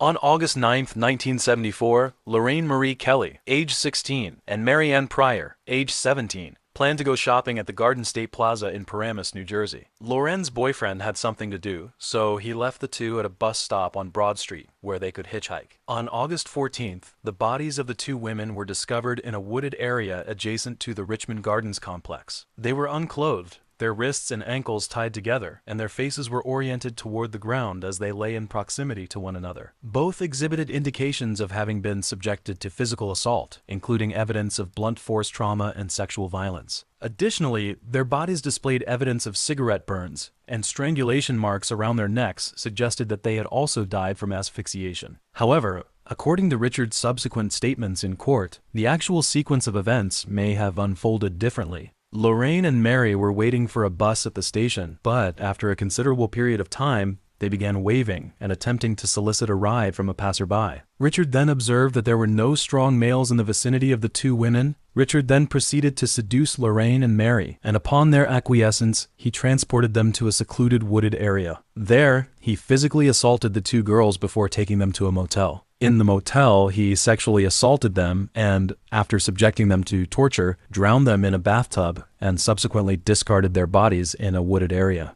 On October 7, 1974, 15-year-old Lisa Thomas left her residence in the early afternoon with the intention of purchasing a shirt at the Nanuet Mall. This was the final occasion on which her parents observed her, as she did not return to the family residence. The following morning, her father continued to search for her at the shopping mall, eventually venturing into the wooded area behind it. He was inconsolable upon discovering Lisa's body, which was positioned beneath a large tree. The girl's head had been fractured, and she was blindfolded with a crimson cloth that Lisa had kept in her handbag, which she often used to wipe her perspiration. Despite Richard's admission in 2022, the police continued their investigation into the deaths of both Lorraine Montalvo and McGraw, and Richard was not charged with murder. On the night of December 15, 1977, Richard abducted a young woman, 26 years of age, and an X-ray technician named Mary Ann Carr from a parking lot in the vicinity of his apartment. Her body was subsequently discovered in the parking lot of the victim was discovered at a local motel. The cause of death was determined to be strangulation. The victim had been bound at the wrists and ankles, and strangulation marks were present on the neck. Additionally, she was identified as Richard's first known victim, who resided in the vicinity of the Ledgewood Terrace apartments in Little Ferry. One of the survivors is Karen Schilt. On March 22, 1978, at the age of 22, she was employed as a waitress at Sunday's restaurant on 3rd Avenue in Manhattan. On the evening in question, she encountered an individual named Joseph Schaefer, who was, in fact, Richard. The encounter took place at the 3rd Avenue Tavern Bar. At the bar, Karen consumed several beers despite the fact that she was pregnant at the time. After leaving the bar, she experienced a sudden onset of dizziness, as if she had been drugged in her drink. Richard offered to drive her home, and after she agreed to do so, she lost consciousness. She does not recall anything after that until she regained consciousness. She was taken to a hospital in Hackensack, New Jersey, where she was treated by Officer Raymond Auger of the Little Ferry Police Department. At the time of her discovery, she was found in a parking lot with her breasts and genitals exposed. It was a hotel employee who found her and called the police. His actions startled Richard, which is why Karen survived. Susan Geiger was a survivor of Richard's drugged, sexually assaultive, and attempted murderous actions on October 13, 1978. At the time, she was engaged in sex work and was approached by Richard under the alias Jim at a bar. He provided her with a drug-laced cocktail, which she consumed. She awoke in an unfamiliar motel room, covered in blood, with evidence of torture wounds on her face, breasts, vagina, and rectum. Additionally, her ears had been forcibly removed, and the earrings were no longer in her ears. Fortunately, Captain John Auger of the South Hackensack Police Department located her and transported her to the hospital. On December 2, 1979, Richard perpetrated a brutal murder at the Travelodge Motor Inn in New York City's Times Square neighborhood. He recruited 2 sex workers, Didi Gudarzi and another unidentified woman, and took them to a room 417 of the motel. There, he proceeded to torture, kill, and dismember them throughout the night, cutting off their heads and hands and setting fire to the room and their bodies. Their bodies were discovered when the staff noticed smoke coming from the doorway. These 2 murders are the most widely known of a series of crimes committed by Richard, and it is this crime for which he became known as the Torso Killer. Dida is also the most recognizable victim of this series of murders, and this is due to her daughter, Jennifer Weiss. In approximately 2002, Jennifer was in the process of searching for her biological mother when she discovered that her mother was Richard's victim. In 2017, Jennifer initiated a correspondence with Richard, seeking further insight into her biological mother's background. In response, Richard expressed remorse and subsequently arranged several visits between Jennifer and himself over the following years. In the course of these discussions, Jennifer was informed that Richard had been a guest of her mother, Dida, and had been acquainted with her for approximately 2 years. He also disclosed that he had buried Didi's head under the George Washington Bridge, but that the police had not recovered her skull. In recent years, Jennifer has become a mother of 4 and a cancer survivor. However, social media depicts her as single. In regard to her relationship with Richard, she stated, "I undertake this endeavor on behalf of the mothers who have lost their daughters and for my own mother." In the year 1980, Richard perpetrated 4 acts of violence against women within a span of less than 3 weeks. The initial victim was Valerie Ann Street, a 19-year-old female. Her body was discovered in a motel room at the Quality Inn in Hasbrook Heights, New Jersey, on May 5, 1980. It exhibited clear indications of torture and sexual assault, including evidence of multiple bites and obvious signs of having been restrained. The cause of death was determined to be asphyxiation. The next victim to survive Richard's attack was Pamela Weisenfield. She was discovered in a state of severe physical distress in a parking lot in Teaneck, New Jersey, on May 12, 1980. She had been drugged and subjected to repeated bites. She was subsequently transported to a medical facility and was able to identify Richard in subsequent legal proceedings. Mary Ann Jiang Rayner, age 25, was discovered on May 15, 1980, at the Seville Hotel in New York City. She had also been subjected to brutal torture. Unlike the previous victims, Rayner's body was not dismembered. However, rather than severing her head or hands, he opted to slit her throat. Additionally, he excised her breasts and affixed them to the headboard. The cause of death was determined to be asphyxiation and throat slitting. Furthermore, Richard attempted to obfuscate the evidence by incinerating the body. In the early morning hours of May 22, 1980, Richard located Leslie Ann Odell, an 18-year-old sex worker, and transported her to the Quality Inn Motel in Hasbrook Heights. This was the same motel where he had killed Valerie. At that time, Richard offered to give Leslie a massage by sitting on her back, retrieving a knife, placing it to her throat, and then removing handcuffs and cuffing Leslie's hands. Richard then initiated a series of torturous acts, including attempting to bite off one of her nipples. During this process, Richard added, "You have to accept it. The other girls did it, you have to accept it. You are a sex worker and you have to be punished." Despite the circumstances, Leslie did not yield to her captor's demands. She retrieved a firearm from beneath the bed and attempted to use it against Richard. However, the weapon proved to be a mere prop, rendering her actions futile. Consequently, Leslie began to scream, and this time she was fortunate because the motel security personnel heard her and contacted the police, who promptly arrived at the scene and apprehended Richard. Subsequently, law enforcement personnel commenced a comprehensive examination of Richard's identity and background. Their investigation yielded a multitude of incriminating evidence, including handcuffs, an open roll of duct tape, S&M leather gear, a toy gun, a knife, and the drugs Richard utilized to render his victims incapacitated. In the course of the interrogation, Richard asserted that he had remunerated Leslie $180 for sexual intercourse, and that all of his actions towards her had been carried out with her consent. Nevertheless, further police investigation led to the discovery of additional evidence linking Richard to the crimes in question. This evidence took the form of Richard's fingerprints, which were found on a pair of handcuffs discovered at the scene of Valerie's victimization. A search of Richard's residence yielded a plethora of evidence linking him to additional homicides. This included keys to Marianne Carr's apartment, a toy koala bear, a pair of earrings belonging to Valerie, and jewelry belonging to Dita and Rayner. Additionally, Richard's handwriting was found to be a match for the motel room he had rented. In the following year, 1981, Richard was sentenced to a period of incarceration ranging from 173 to 197 years for the murder of Valerie Anstreet and the sexual assaults of Karen Schilt, Susan Geiger, and Leslie Odell. In subsequent trials, Richard was convicted of other, including that of Mary Ann Carr, a 26-year-old radiology technician who was found in the parking lot of the Quality Inn in Little Ferry, New Jersey, in 1977. While incarcerated, Richard provided further confessions pertaining to additional homicides. In 2010, Richard began confessing to Detective Robert Anzilotti regarding additional crimes, including the murder of 29-year-old Nancy Schiava Vogel in 1967 and the murder of 3 teenagers in the late 1960s. In April 2021, Richard admitted to his involvement in the 1974 kidnapping and murder of 17-year-old Mary Ann Pryor and 16-year-old Lorraine Kelly. On December 5, 2022, Richard made a confession regarding the 1968 murder of 23-year-old Diane Cusick, which occurred outside a shopping center on Long Island, as well as the murders of 4 other women in the 1970s. Following his arrest and initial conviction, Richard attempted suicide on 2 occasions. He is currently in a state of deteriorating health, requiring the use of a wheelchair, and is still serving his sentence in a New Jersey correctional facility. It is a matter of historical record that the protection of women's rights and interests in American society was imperfect in the 1970s, particularly for those groups that were marginalized in society, such as sex workers. During this period in the United States, sex workers were often ignored by society.